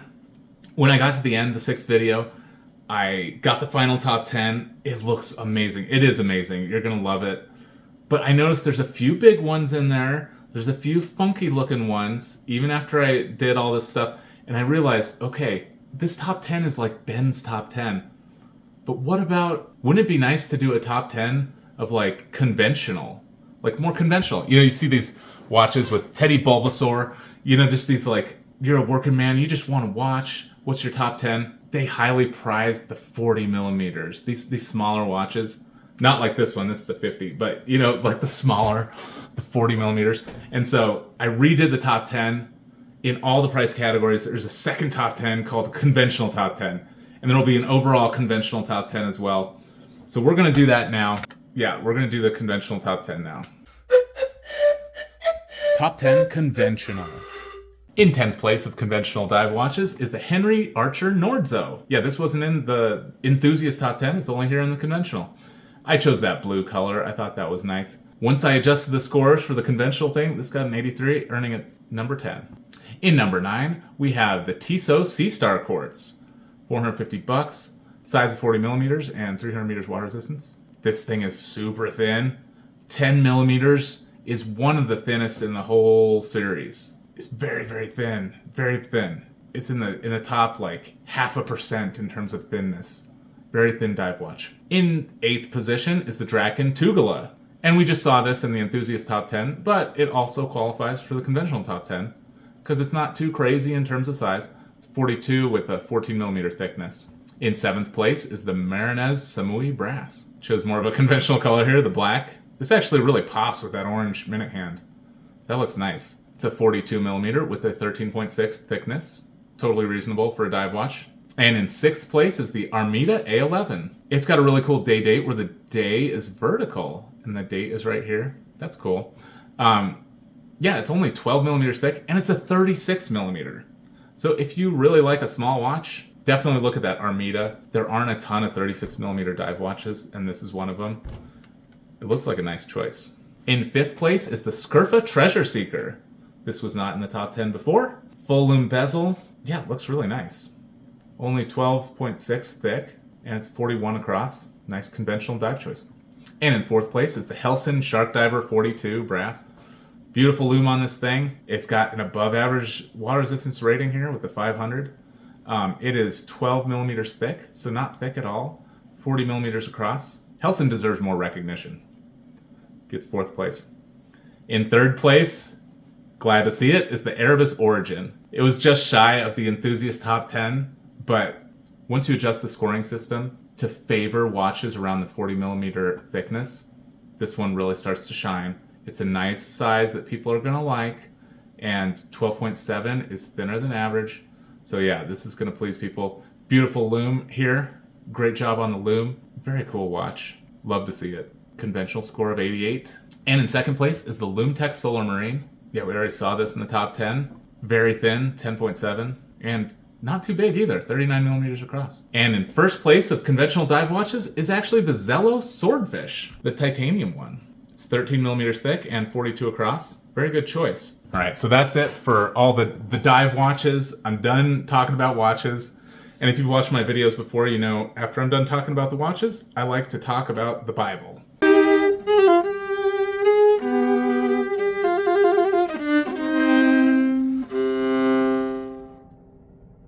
Bible time. I'm not a pastor or biblical scholar or any sort of authority. I just like to talk about the Bible. So that's what we're doing here. Today I want to share a common theme in the Bible, which is called fear the Lord. So this is something that before I was saved, I was raised in a Christian family and I went to church and everything. And I would hear about I'm a God-fearing man. And I would think, what is wrong with this guy's theology? The God I know is relational and he's my friend and, all these sorts of things. I didn't understand what that meant. I thought fear the Lord implied God wanted to just rule over us and he wanted people to just be cowering in fear of him and just do what he says just because they're afraid he's going to shoot them with a bolt of lightning or something. That's what I thought. Well, the Bible doesn't teach that God is like that. Fortunately, fear the Lord means something different.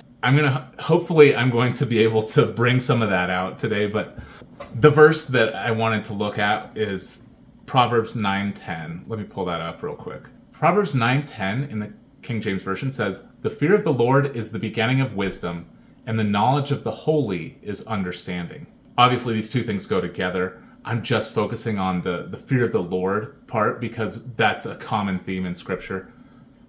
If you're doing a deep analysis of this one verse, you would want to look at it all in context within the entire proverb, all that sort of thing.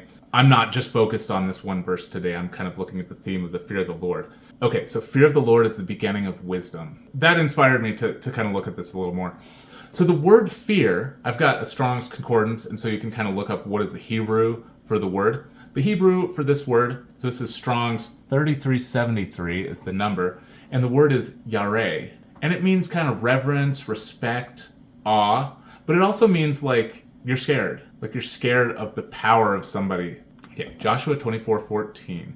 "Now therefore fear the Lord and serve him in sincerity and in truth, and put away the gods which your fathers served on the other side of the flood and in Egypt, and serve ye the Lord." So clearly here, the idea of fearing the Lord is has something to do with you're going to serve the one true God instead of these other gods, false gods.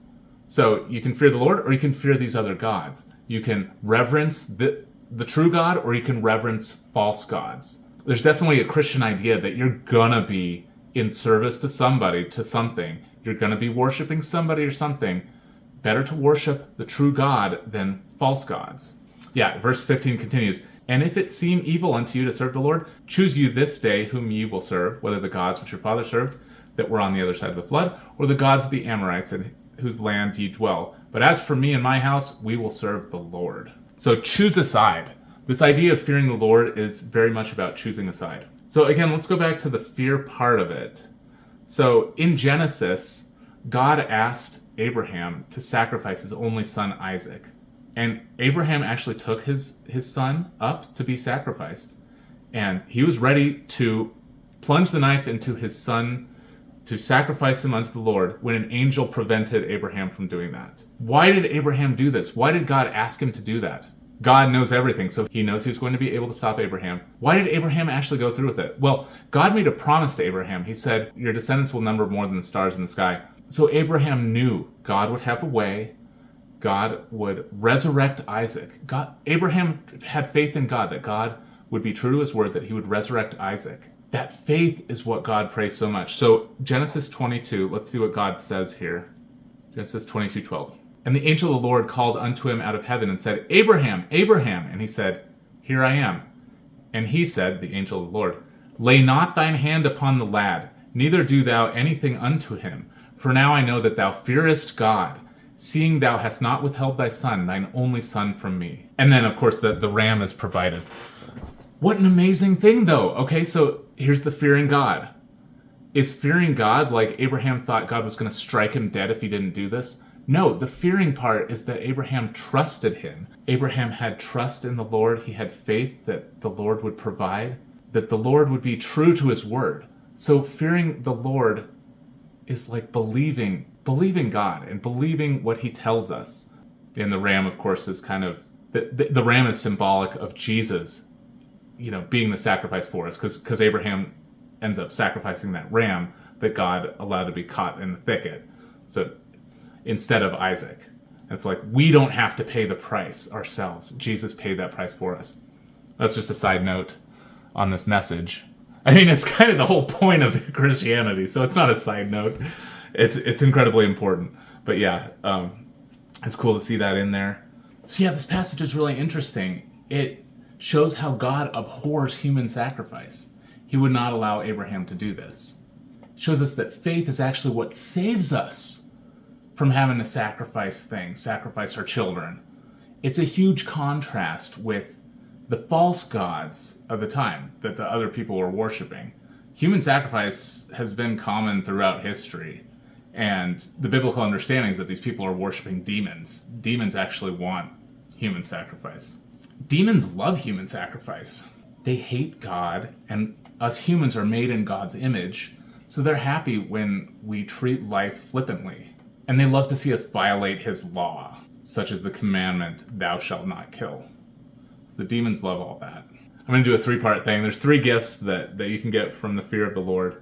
And the first one, we cover that with the Proverbs 9:10. The fear of the Lord is the beginning of wisdom. The gift of wisdom. So wisdom meaning knowing what to do in certain situations. If you think of Solomon, because Solomon was incredibly wise, he prayed for wisdom. And what did that allow him to do? He made wonderful decisions for his country that allowed so much prosperity. Israel, under the rule of Solomon, was the richest nation on the planet because he had incredible amounts of wisdom. He knew what to do with the crops, what to do with just all the management of the country to make it incredibly prosperous.